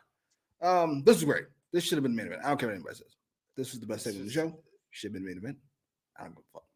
This was fantastic. I loved every moment of this. This is by the way, we've been giving props to Christian so much. I forgot about Edge. Edge came across like a star again. He felt like a demon. Like, what the fuck just happened? He saves this lady, and then he goes right into demon mode. And but people are not like really talking about this whole thing. sets up Shayna Wayne to join the patriarchy because you just murked my son right in front of me. So whenever we get to this Copeland Christian match, I feel like Christian will retain because Shayna Wayne wants revenge on Copeland for doing that to her son. Christian did a whole bunch of things, said a bunch of things. He never hurt her son. Like, yes, I'm not sure how many of you play God of War, but mothers will let you do anything to them before they'll let you do something to their kid, and that's what this feels like. She would much rather have taken a chair shot than to let fucking Nick take the chair shot. And I think she'll turn on fucking Christian. I mean, on the edge. I'm here for it. I gotta be honest. And start listening to Christian. I tried to. Oh my God. She was good. She was great in this segment. I'm was. like she has gotten gradually better every segment they've used her. Like I that's why I'm like, I am absolutely with this. I'm absolutely with her joining the page. She wants to quit the shift at Denny's and join the patriarchy. By the way, out of touch with reality is fucking Christian. It was like, you need to go punch your card. And like, sir, this is not the 60s anymore. I'm pretty sure it's not how shifted Denny's work anymore. That's fucking hysterical. I can't wait. Old school reference. She's going to be the Trish Stratus to Christian Cage's Vince, where she's just doing all this awful shit Christian wants her to do. I'm here for it. Please and thank you. Oh, man, that was amazing. I very much enjoy this. Like this way, this is the type of segments I enjoy, like the bloodline segments, like I said, because it's not about what you got in the moment. In the moment, it's great, but it's about all the things that stems off from that as well, like the circle, like the consequences from this whole segment. And the progression of the characters in this segment. Nick Wayne is now established as the favorite of Christian Cage, the prodigy. You got Luchasaurus, who has a natural sympathetic edge to him now with the fans who can now be chanting Luchasaurus. You can chant Luchasaurus as loud as you want. He's kill switch now. I like that. I like that all. And Christian Cage I don't know how it was possible, but he came out this segment a bigger heel than when he went in. It's the only time in America where yelling, "No, that's my son," is the fucking worst thing somebody could do. It's so awful. No, that's my son. What the fuck? All the shit Luchasaurus done for him. It's so fucked up. It's fantastic. He is a former TNC champion. You would have never known it from his face. Because of Christian Cage. That's a good point. I don't think Christian's ever really fought Luchasaurus like that. Oh, that's a good point. Oh my God. Christian might be the best wrestler in the world. He just might. He's definitely the best character. He has like gimmick character of the year. It's already like sewn up. Ready to go. Like I said on Fightful Overbook earlier, I was like, Triple H can somehow fumble this Booker of the Year bag. Wrestler of the Year is up there depending on what you look at. There's a lot of awards that's up there depending on what you look at in wrestling, but Character of the Year, I'm sorry, you can't tell me Tribal G for anything like that. Tony Storm, sorry, it's Christian. Timeless Tony Storm, I'm sorry. Like, it was a great late run. It was great, and we'll talk about her segment on this show as well, but yeah, it's Christian Cage. So good. We got a super chat donation from Chillin' with Chase. Thank you so much, Chase. One of our big supporters here. We always appreciate you here. So we're going to tell the people to always listen up, you prick. Chase saying Shayna Wayne needs a 10-movie contract for Hallmark Channel ASAP. Absolutely. She would be gold in that. Right alongside DJ Tanner from Full House or Full God. She's great. She's great and strong. She's really good in the proper context. She's really good next to Christian and her son, who comes across like such a douchebag. The fact that he was laughing, by the way, as Christian was going on, it's great. It should make it bad. That's why I mentioned the Uzi segment, because he broke. He was not supposed to be cheesing giggling. But it almost works. Like, he's so happy that he can't help but laugh. But yeah, she's good. I'm glad she's getting this spot. I don't know anything about her. She might be a piece of shit. I don't know. But until it's proven otherwise, I like that she's getting this rub. Absolutely. Thank you, Chilla with Chase. And we got a new big one here from the big brother, Will Chisholm. Thank you so much, Will Chisholm. We're gonna drop. We're gonna give you a couple of drops here. Let's sir. fucking go. Let's see Mo's face. You know you got to do it again. Let's fucking go. You gotta... I'm sorry. You'll never live that down, CM Punk. You've never been phony your entire life until that moment. Phony. I'm hurt and I'm old and I'm fucking tired and I work with fucking children. There you go. That's the CM Punk I know. I work with fucking children. That's fucking bullshit. Oh, that paycheck make you do shit, don't it? Ugh. Thank you so much, Will Chisholm. $50 super chat donation. You guys don't understand. Put some diapers on my baby's butts. I appreciate you. Y'all looking out for the brother. Will Chisholm saying, watching that pay-per-view, seeing a black man hanging a white man, I thought I was watching Django. I know Jimmy was laughing when MJF was crying. SP3 face was like Jay Uso. He found out Randy Orton going to be on the Survivor Series team. Jay's so good, by the way. Kind of.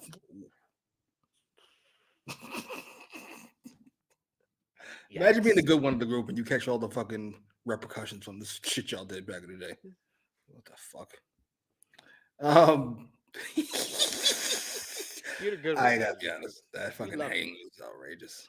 We're doing this for the brothers. We're doing this for CM Punk. Hang, man. He looked out. He looked out, man. That was for the culture moment of the year. Appreciate you, brother. We'll swerve. That needs to be in Source magazine and like that magazine. They need to bring it back out and stuff. It's gonna be like sheep. Swerve magazine. Yeah. Yo, Taz did great on commentary. Taz said, "Name stand to your mother." That's all I wanted to bring up because I totally forgot. I'm glad you mentioned Taz. Hey, I was gonna make it we did Tony Schiavone thing. Listen, man, I like Tony Schiavone. He's so out of place on this commentary team. They really just like I don't want to say freeze him out. They're so clear that Taz and Excalibur are like friends. Yeah, and they're not friends. He's older. Tony Schiavone's significantly older. Like it's not hanging out with these kids for what? It's like two 30-year-olds or with their like 70-year-old grandfather. Yeah, it's just awful. And they have inside jokes and they're like giggling and stuff. Yeah. Yeah. Sorry.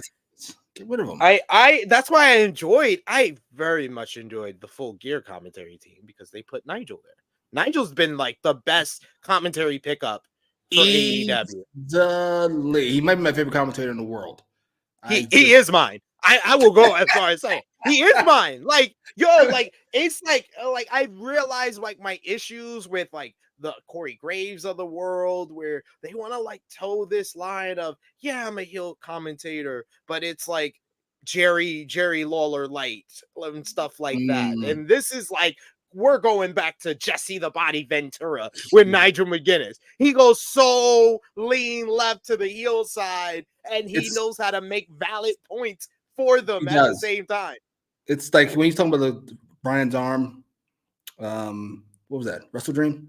Like he just kept going on and on. It was so good. And then he can like do something completely different. I think it was on fucking Collision. It's Christian and Dragon. He was like, JR, who's gonna win this match? Christian or Bryan Danielson, and why is it Christian? I was just like, yo, this man is fucking brilliant. No, my favorite one was I think it was on Full Gear when they during the Hangman Swerve matchup. He was like, in weeks in history we had Texas Death Match. The last one was when Ricky Starks whooped Bryan Danielson 2 pillars to post, and Excalibur literally waited like a minute before he said, I remember that a little bit differently. Like Bryan won, but like, why did nobody say that? Nobody said Bryan won. You let Nigel get over it. JR, who's the best wrestler here, and why is it Christian Cage? I was like, yo, this nigga's a demon. I love his just unmitigated. It's Jesse the Body on Hulk Hogan levels of hatred for Bryan Danielson. Like Brittle like, Danielson. I was like, yo, sir. Brittle Bryan, he couldn't keep up. I love Nigel. I wish he was on Dynamite. Nigel and I don't care who it is.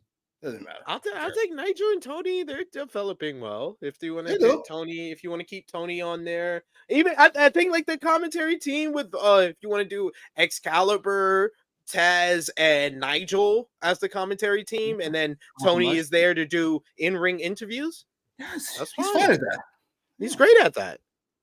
And I think Nigel, because he kind of ignores when they do that giggling shit, he just keeps going what the fuck he's doing. It works for me. He knows how to play them for that. Yeah, just like whatever. Like you're not focused on the job. I'm focused on getting the job done here, motherfuckers. But yes, a lot of great stuff. Keep coming with those super chat. Thank you so much, Will Chisholm. Thank you so much, Chase. We appreciate the support. We would go backstage before the next matchup to hype up our women's matchup later in the show, as it's going to be Anna Jay going up against Sky Blue. Ruby Soho in a three-way matchup. They talk about the dissension within the former JAS. Danny Garcia is worried about dancing. Daddy Magistrate, Angel Park is acting like never seen a girl before. And Anna Jay just wants to focus on her matchup. She says she's sick of all of this. She wants to get down to business. But then we see Angelo Parker when Anna Jay asks, whose side are you really on tonight? Angelo Parker says he's on Anna Jay's side, but he gets a call from Ruby Soho. Ain't nobody looking at that goddamn phone. Good Lord. Sorry. What? Any thoughts on this whole Angelo Parker Ruby Soho storyline that we would develop more in the three-way? It's impossibly stupid, but in a kind of cute, sports entertaining kind of way. Like, I don't hate it. It's fine with me, actually. Yeah. I like the fact that they were developing a third story in the women's division while they were culminating two at Full Gear. Sure, that counts. That is progression. We're still on the road of one step forward. We haven't gone 3 steps back yet, folks. We're still going one step forward. It's a small step, but a big step. My guess would be we're going to see more women on the show because Shawn Michaels, he goes off. Impact has a solid women's division. And with Vince gone, Triple H lost his fucking mind. His whole show is nothing but women. And listen, it's okay when Triple H is fucking up Damage Control to do nothing with the women. But now that he's doing this shit, you got to kind of, come on. Time to get your shit together, sir. Come on. Time to step it up. You got two overacts with Timeless Tony Storm and Julia Hart. You got to just continue that. Chris Statlander, just continue building her up. Then you could put her in the main title division. Like, yeah, you got some, and you seem to be high on Sky Blue. So, yes, for some reason. I don't know what it is.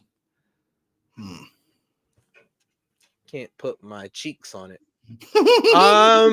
Anyway, next up, we had our second of 3 Continental Classic tournament matches as Switchblade Jay White came out to go one-on-one with Roosh of LFI. I like the little moment they had here at the beginning with Jay White coming down, touching the NJPW Strong Openweight Championship, showing love to his past in New Japan Pro Wrestling, looking at the Ring of Honor World Championship before heading to the ring.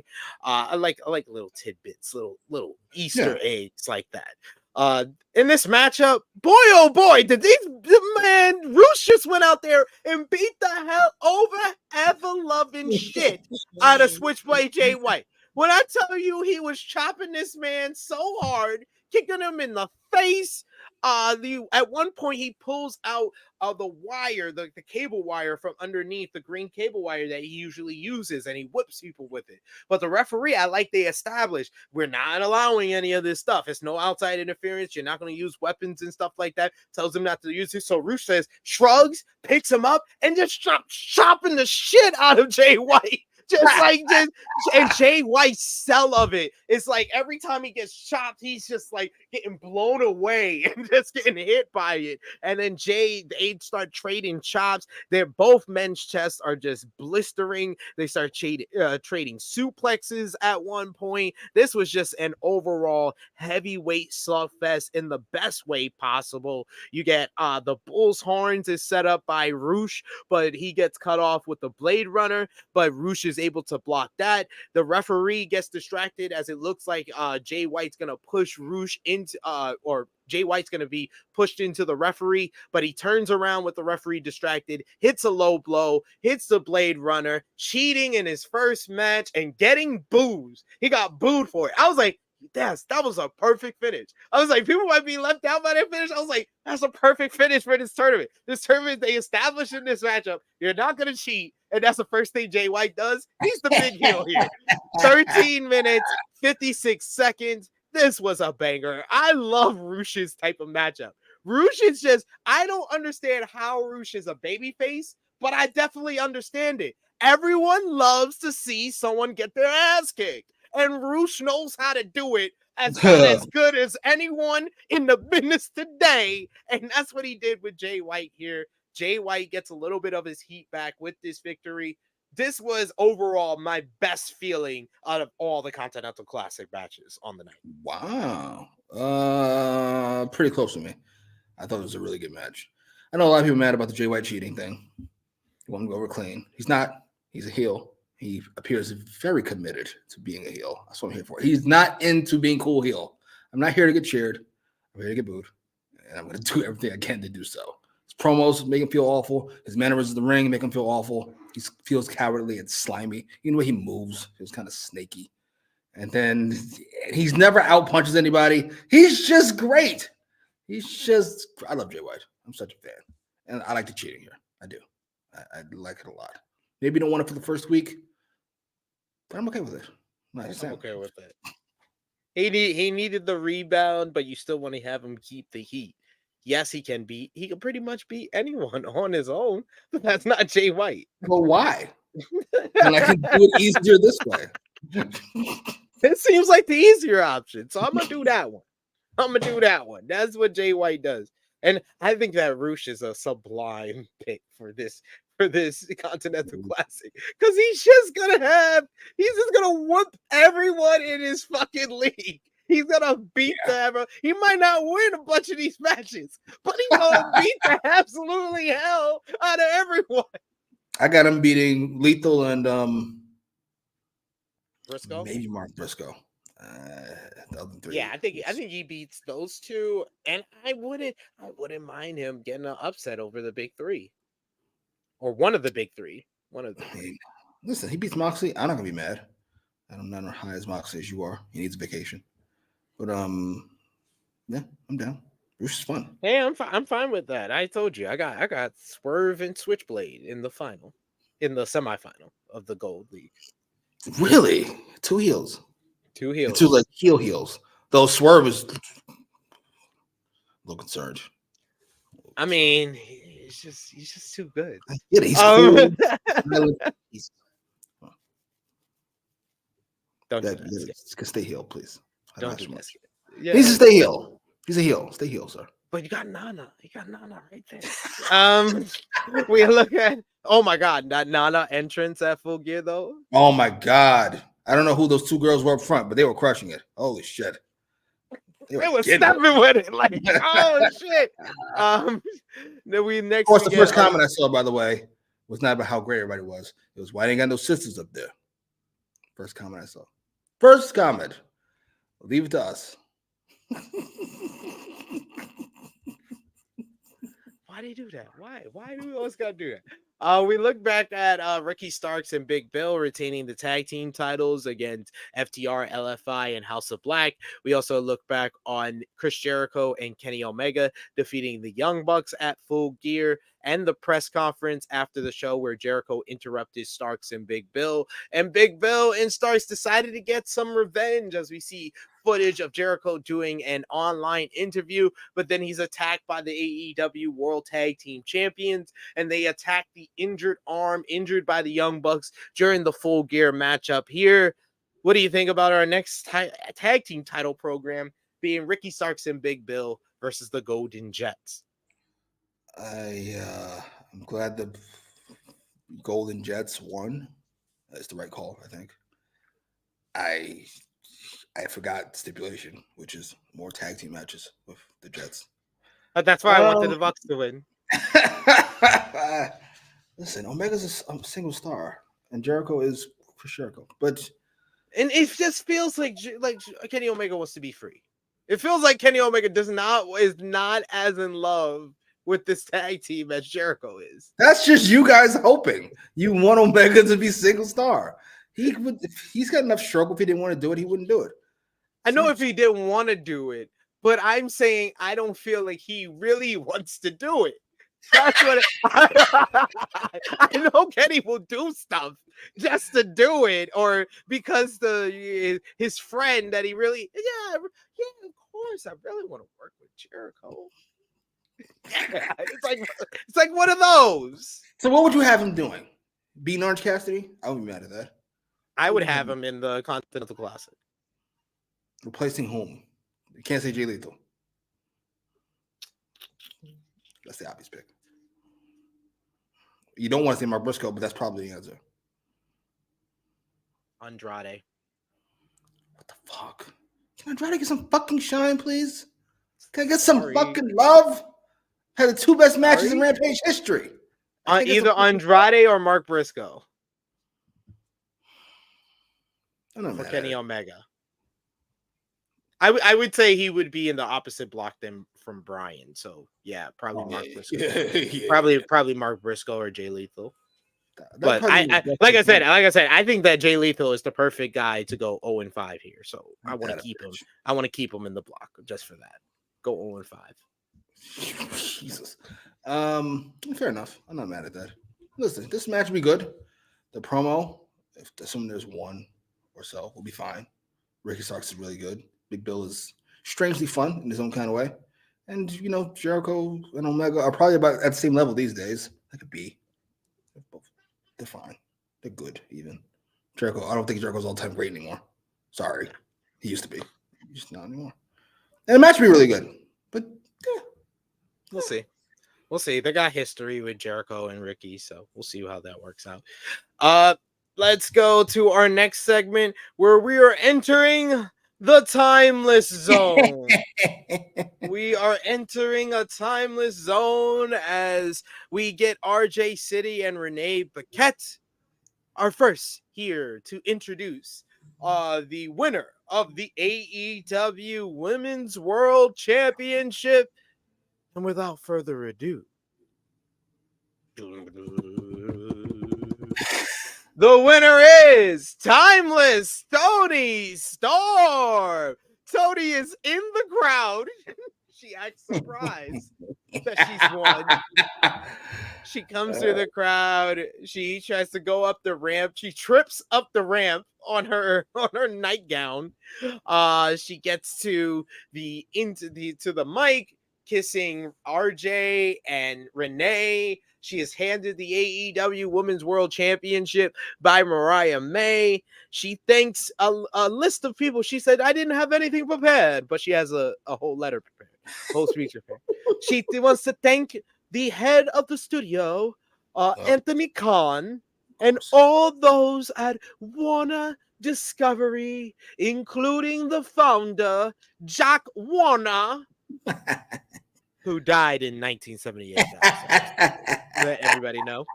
And she wants to thank Hikaru Shida, Tony Schiavone, Aubrey Edwards, and all the referees, and all the good little people out there, and all the little Toni Storms out there. You are, you need to learn from me and eat your vitamins and learn a trade, because you will never take my spot ever in your life. And we see Mariah Mariah's face turning to Look at that face. a look of disgust and disappointment over Tony Storm saying the little Tonys will never be her. But she breaks out of that to clap for Tony Storm as we have a big standing ovation sign at the end of her speech. But her standing ovation is interrupted by Sky Blue. Sky Blue interrupting and coming down to the ring for our women's three-way matchup against Anna Jay and Ruby Soho. Before we get into that, what did you think about Timeless Tony Storm's AEW Women's World Championship acceptance speech? I feel like this is the best Timeless segment that we've gotten so far. This was on the money presentation and delivery, and we got an in-person women's promo. We rarely get that. Really? Well, we know an 8-minute Tony Storm promo is not as good as an 8-minute CM Punk promo, so why would I put that on the show? So he gave Tony Storm 2 minutes. It's better than fucking nothing. I will fucking take it. This was fun. Like you said, presentation to me, they went the extra mile several times. Tony Storm being in the crowd, her falling. She really commits to this character. Tony Storm is one of the most attractive wrestlers ever, and she commits. She's not into looking attractive when it comes to this shit. Lipstick is always fucked up. When she's feeling fucked up, she's in black and white. It's just anything to be uncool. There's nothing sexy about that character at all, and it's great. The crowd stink. I'm sorry. I don't care what anybody says. Chicago stinks. I'm over it. The only thing that ever came out of good out of there is fucking the Bulls Dynasty and CM Punk. The rest of it I can do without. They are horrific people. No offense, Stat King. They're horrific people, and they should be thrown in the trash. From Florida. Oh, the fuck's he care about Chicago so much? He lives there now. He's lived there for a long time, I guess. Well, he did just get married, so he doesn't make the best decisions in the world. And his wife is originally from there. Oh, well, my bad. Sorry, lady. How you chant what at Tony Storm? So egregious. They're drunk and they're dumb. I hate them so much. This is great. All of this was fucking fantastic. And adding Mariah May, who I totally forgot. Look, what the fuck this bitch? Oh, right. You got a whole thing going. And her face made it. I don't think this angle's gonna go on as long as I thought it was. I thought it was gonna be like a several month thing, 4 or 5 months, maybe 2. She may be the next one up after Sky Blue. They just brought her in. She's already got like a mainline story, and they're already showing the foreshadowing of where it's going. So yeah. My question to you would be, because I don't know, Mariah May usually a heel or babyface? She's usually the heel. I'm about to say she had great heel face. Yeah. When fucking Tony Storm said that, her face was like this bitch. I was like, oh, great face you just made. Holy shit. And Tony's already kind of like a tweener at this point. Yes. Because she's so great in the role that she's over as a babyface. And she should be. I assume we're gonna go with Sky Blue, but that's up next. That's as soon as next year. That seems like right now the Sky Blue switch, which makes sense because she got a lot out of that program with Julia and Stat King. I mean, it says Stat King, Statland. Sky Blue is now 8-0 in Chicago, so let's talk about that here. As it was Sky Blue versus Anna Jay versus Ruby Soho in a 3-way matchup that probably was a decent matchup, but I'm sorry, folks. Yeah. I was distracted by everything. Everything going on outside the ring, not inside the ring. Even though inside the ring looked good here, look really good at times. But it was a competitive matchup. Everyone got kind of a little shine here in this one. But the outside activities of Cool Hand Ange flirting and seducing Ruby Soho and Saraya getting upset about that, and Daddy Magic getting upset about that. Then you also got this person. It's like so many people. Why are there so many people outside the ring? It's distracting from what's going on inside the ring. Ruby Soho is knocked off the apron into Cool Hand Ange's arms. You got Saraya and Daddy Magic yelling over that. Anna Jay gets distracted enough for Sky Blue to hit the TKO for the victory in this one. 9 minutes, 52 seconds. The action was decent enough in this one, but like I said, it was just too much stuff. Too much. This is like a common theme with scenes with AEW as like they just throw too much sometimes. Is it? Is it too much? You really want to see Anna Jay versus fucking Sky Blue? Anna Jay improved. She looked good here. We've said that before. We've said it before by Anna Jay. And then what happened? She got hurt. She got hurt, and she forgot how to wrestle. And now she's back in the groove again. Oh, okay. That's how that works. That's just fine. It had a lot going on. But listen, that's what it takes. That's what it takes. I mean, we already had a Tony Storm segment. You know, we are usually done with the women at this point. No, you fucking kept it going. You had a little match.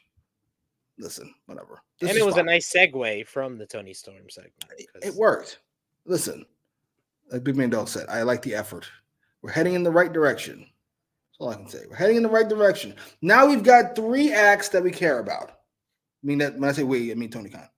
We've got fucking Julia Hart, we've got Tony Storm, and now we've got Sky Blue as a third because we sent the darkie to ROH, the most talented woman who won that fucking tournament that we just had. Who just had a good match with Ronda Rousey on Ring of Honor behind a paywall.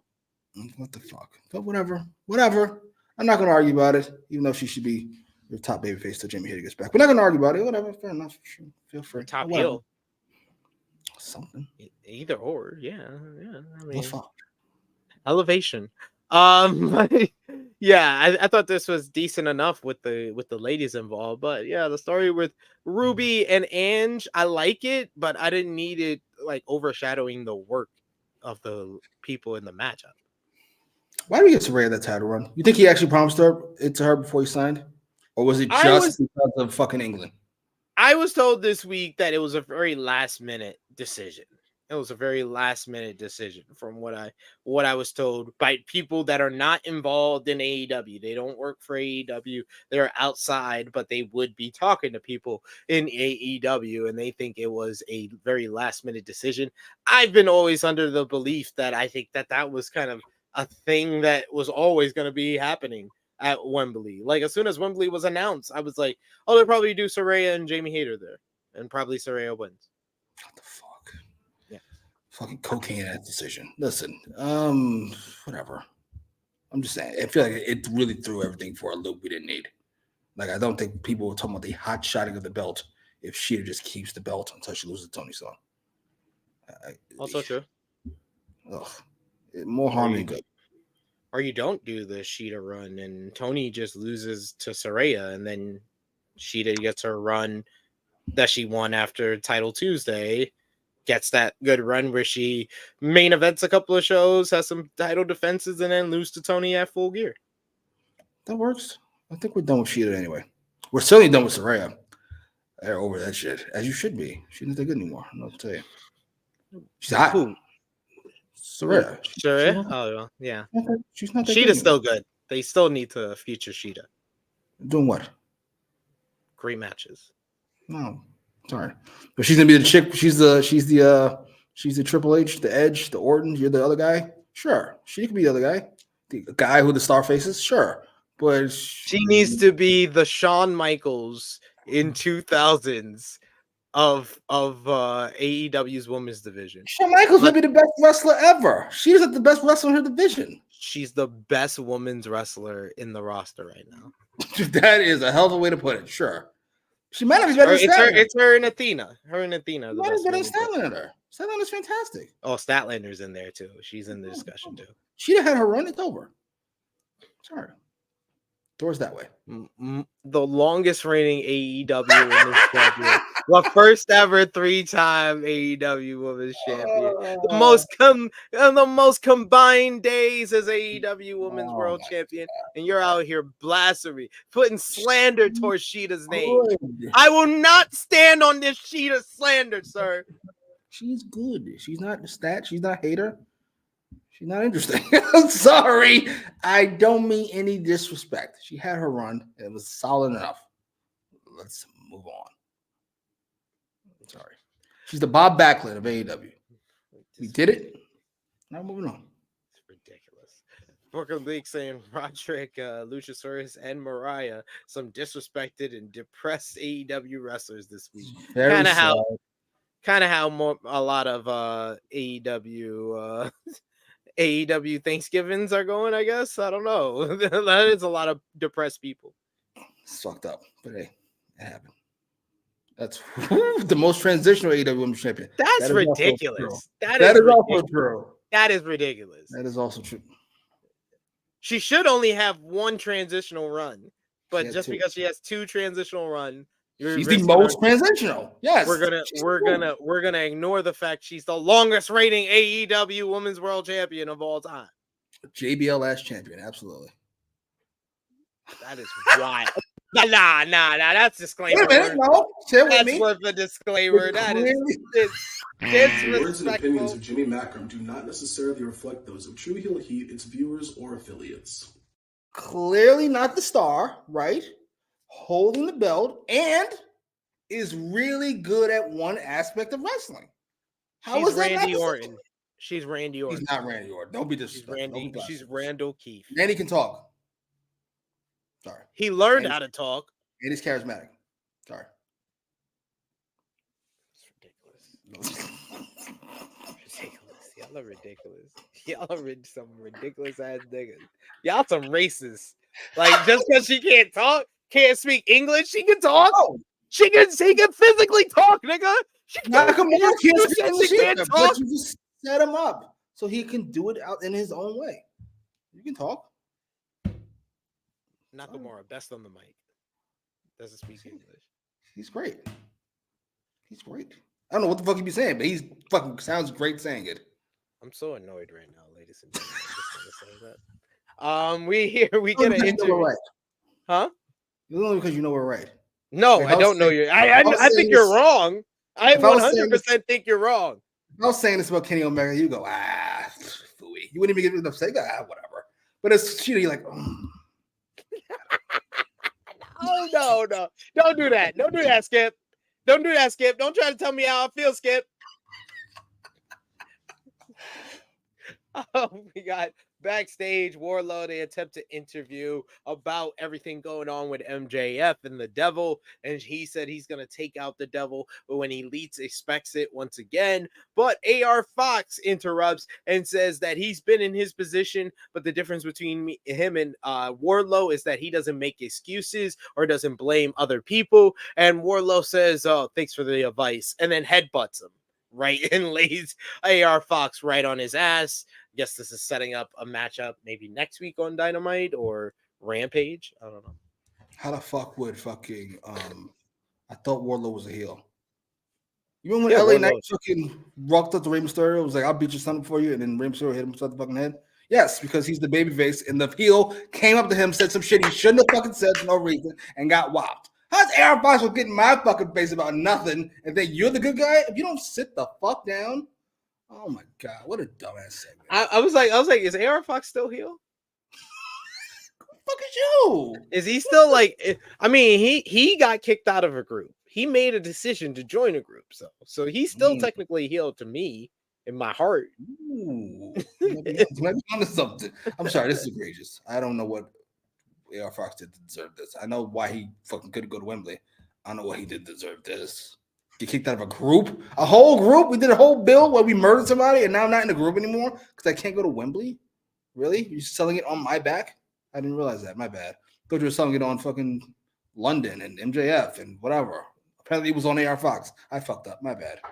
On the same show as Punk and Joe. It's on AR Fox. We got Power Drive Finisher saying Wardlow's got to start whooping more ass. So I guess AR Fox is like a step up in competition because he's only been beating up jobbers as of late. You need to beat up some real wrestlers, or at least name wrestlers, before you get to the world championship. That's true. We do. And unfortunately, you're up first, brother. Sorry. Nigga, right back to the nigga hole after you're done. I swear to God. We got Danica says, tell me again why AR Fox and Swerve aren't together, because AR Fox couldn't travel, he has a messed up visa, and he didn't let AEW know in time. That's so fucking egregious. It's weird how much fucking balls Tony Khan shows. when it's the fucking black person he's got to reprimand. It's amazing. Max Caster's raps out of line. All of a sudden, we have all this fucking puff on our chest. All of a sudden, all of a sudden, we're not friendly, Tony Khan. We are a boss, and there needs to be responsibilities and blah blah blah. Meanwhile, I'm just running around saying reckless shit. Fucking Sammy doesn't want to impact. Fucking Jungle was out there talking shit on camera. Like, oh, well, shit. Don't cry me a river. Cry me a river. I think God Aaron Fox said that shit. He got stabbed. Jesus Christ, what are we doing? We got Big Man Dogs. Cash flash the gun. I forgot Cash flash the gun. He's out there beating the Young Bucks. What do we do? Come on, man. Come on, man. And then they fucking don't want to job to the fucking Young Bucks in California. But why? Because we set the precedent. If you don't feel like working with somebody, you don't have to. Well, guess what? We don't feel like it anymore. We think it's too soon to do Young Bucks versus FTR 4. So we're not going to do that in California. If you would work with Punk, maybe we'd feel a little better about working with you, but you didn't. So. You didn't. He doesn't work here anymore, so that's on you. That's on you. That's on you guys. Jesus Christ, we're making these people sound like such petty bitches. We got Josh in the chat. He says Fox wearing a vest made out of Chewbacca. Sheesh. I didn't even notice. I'm better. Yeah, I like it. I like Fox's look.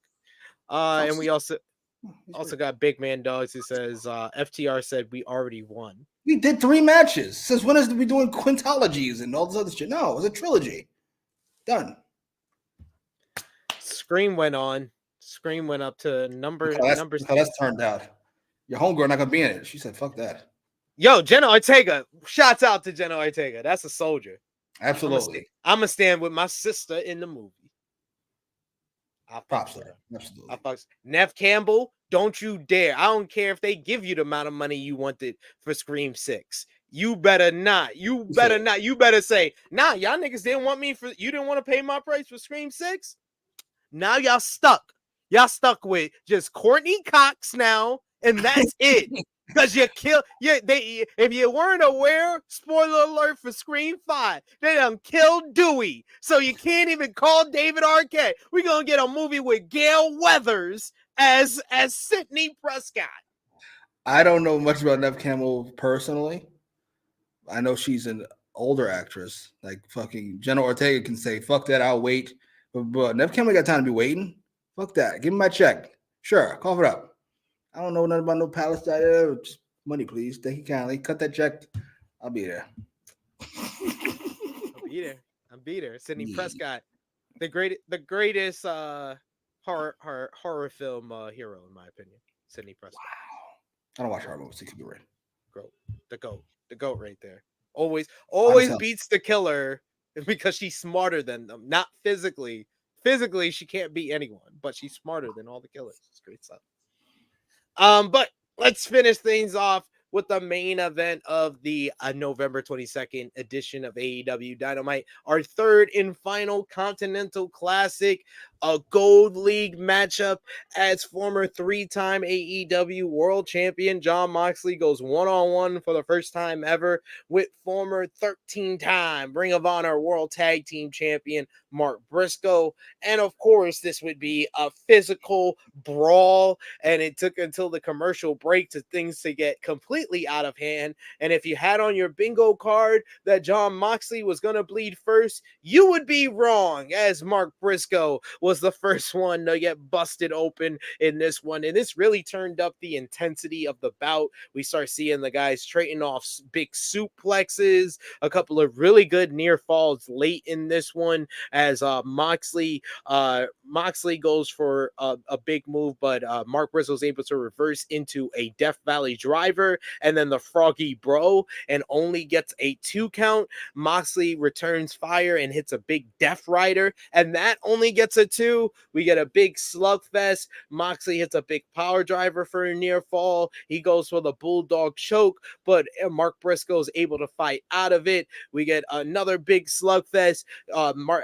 Moxley hits a big stomp, and then he follows up with a second Death Rider to pick up the victory. 11 minutes, 23 seconds. Jon Moxley defeats Mark Briscoe in what I thought was a very good matchup here. Very physically intense, hard-hitting bout, and I like the show of respect afterward between the two men. The only big, huge nitpick, this is not a small nitpick at all, Mark Briscoe should have won. The story of the matchup was just built for Mark Briscoe to win here and to really build the sense of anyone can win one of these Continental Classic matches. You need to establish that on day one sometime, especially with a newer tournament. That would have been a big statement made if Mark Briscoe would have won this matchup in this one here. But Moxley rebounding from his loss against Orange Cassidy at Full Gear, getting the victory to get 3 points in the Gold League. So we end Gold League competition on night one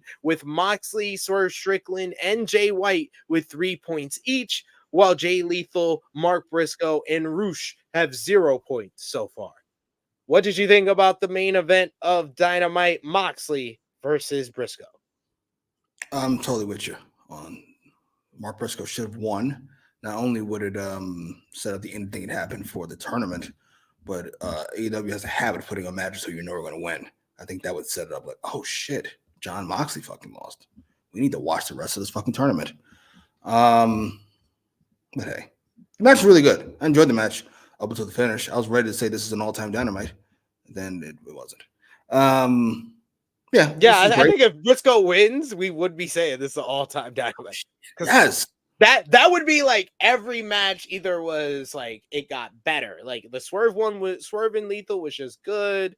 Then you had the Roosh and Jay White, which I thought was a banger. And I feel like Briscoe would have won with the same matchup, this would have been a great main event too. Holy shit. This tournament's about to be fire. Instead, we got a Jon Moxley winning in the main event. We've seen this a few times, I believe. I still would have went. Since Moxley was going to win, this shouldn't have been a main event. The main event should have been Christian Edge. Sorry, that's kind of obvious. Not even in hindsight. It's obvious. You know what's going to happen. That chair shot to fucking Nick Wayne is a heinous final image of Christian crying, even more than the Mamas.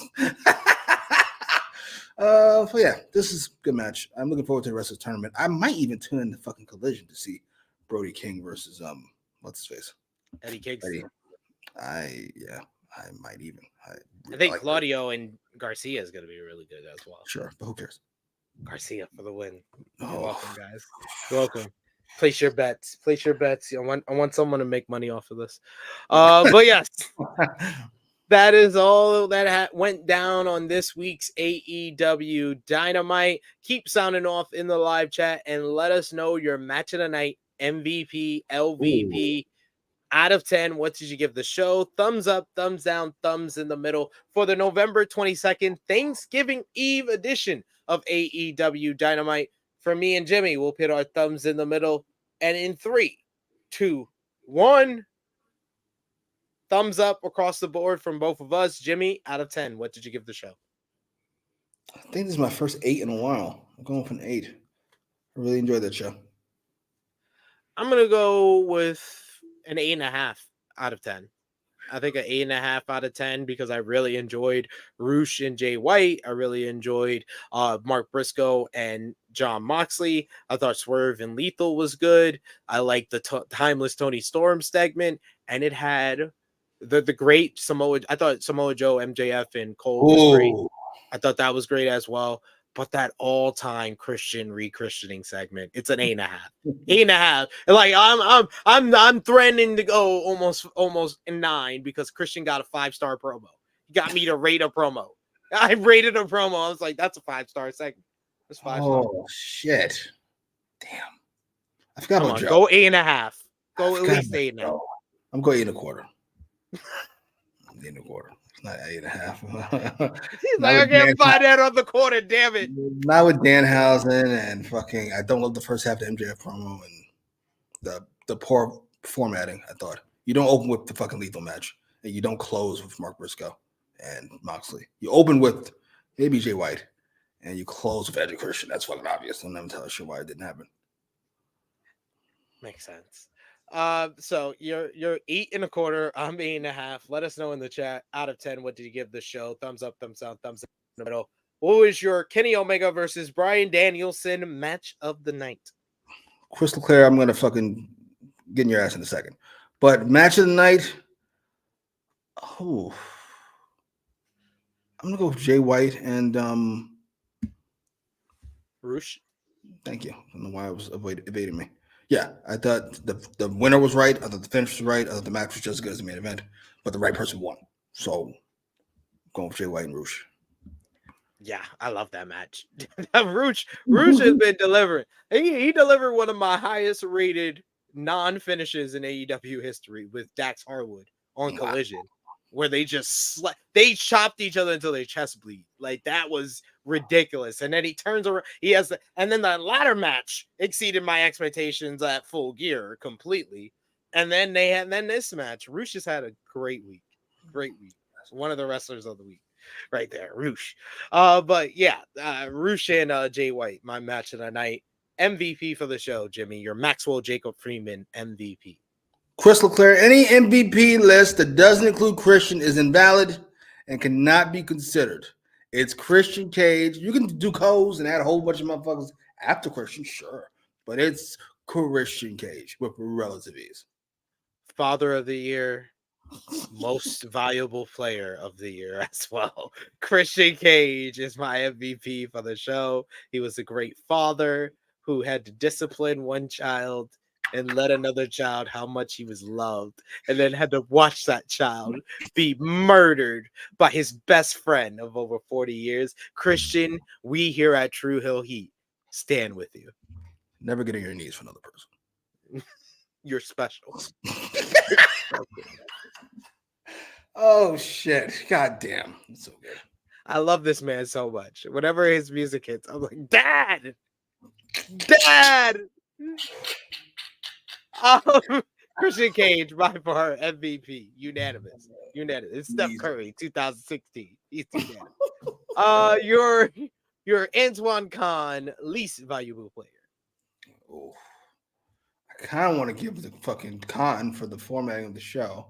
That was my only super issue for it.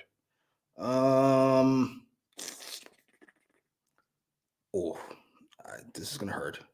Sorry, Orange Cassidy, you're up. Because you're the one that took the biggest L on the show for me. You're right back to where the fuck you started. Sorry, Charlie. Did all that work, had an all-time title reign, lost it in a classic, and now right back where you fucking started. It's like Groundhog Day, you poor bastard. Oh, what a shame. Damn well. That's next time. I gotta go with the right decision after picking my MVP. The LVP is Adam Copeland. We're doing that to Nick Wayne in front of his mother and in front of his father. Adam Copeland, you are the least valuable player. Hi, you're a hater. Demon Edge is great. Demon Edge is a psycho. I'm here for it. No. This is just me hating and being a lover of Christian. I'm gonna say LVP the entire not JAS because they are just a fucking job squad. They are. It's kind of sad. I mean, to be fair, they weren't anything before Jericho. You know, anything after Jericho. Yeah, pretty much. You gained nothing out of this. Congratulations. Yeah, a couple paychecks. Congrats. Boy. Yay. But yeah, they're my LVP for the show. Thank you so much, Jimmy. You spend a lot of time with me today. I appreciate you so much. Let the people know where they can follow you on social media, what you got going on your channel as well. At Jimmy Macram on Twitter, where we don't talk about wrestling, but we do criticize other people's wrestling takes. They're typically awful. I blocked a few more people this week. Saw some LA Knight slander, blocked them. I saw some Jamie Hayter slander, blocked them. Didn't even know them. Just came across them on the giant block. And on YouTube, at Jimmy Macram, we'll watch TVs and movies, including Atlanta with SP3. best comedy of this decade. Atlanta. 8.5. Jesus, you too? Fuck. Best comedy of this era. Atlanta. Jesus. All right. Afro surrealism out here, yo. That's what we all about, yo. Realism. Yes, Afro surrealism. So we up in here. All right, yes, you can follow me on the Twitter machine at TrueHeelSP3. You can follow the gang, Facebook, Twitter, Instagram, TikTok at True Heel Heat. Of course, you can go over to patreon.com/True Heel Heat. That is a best place to support us when we are not on screen here. $3 a month gets you exclusive content, the True Heel Heat Prediction Championship, plus much, much more. Or you can support us over at ProWrestlingTees.com/True Heels or foryourwear.com/True-Heel-Heat. So go over there and get your True Heel Heat merchandise. Represent the True Heels as best you can. Go over to twitch.tv/True Heel Heat Gaming and support us over there for Blunt Impact tonight.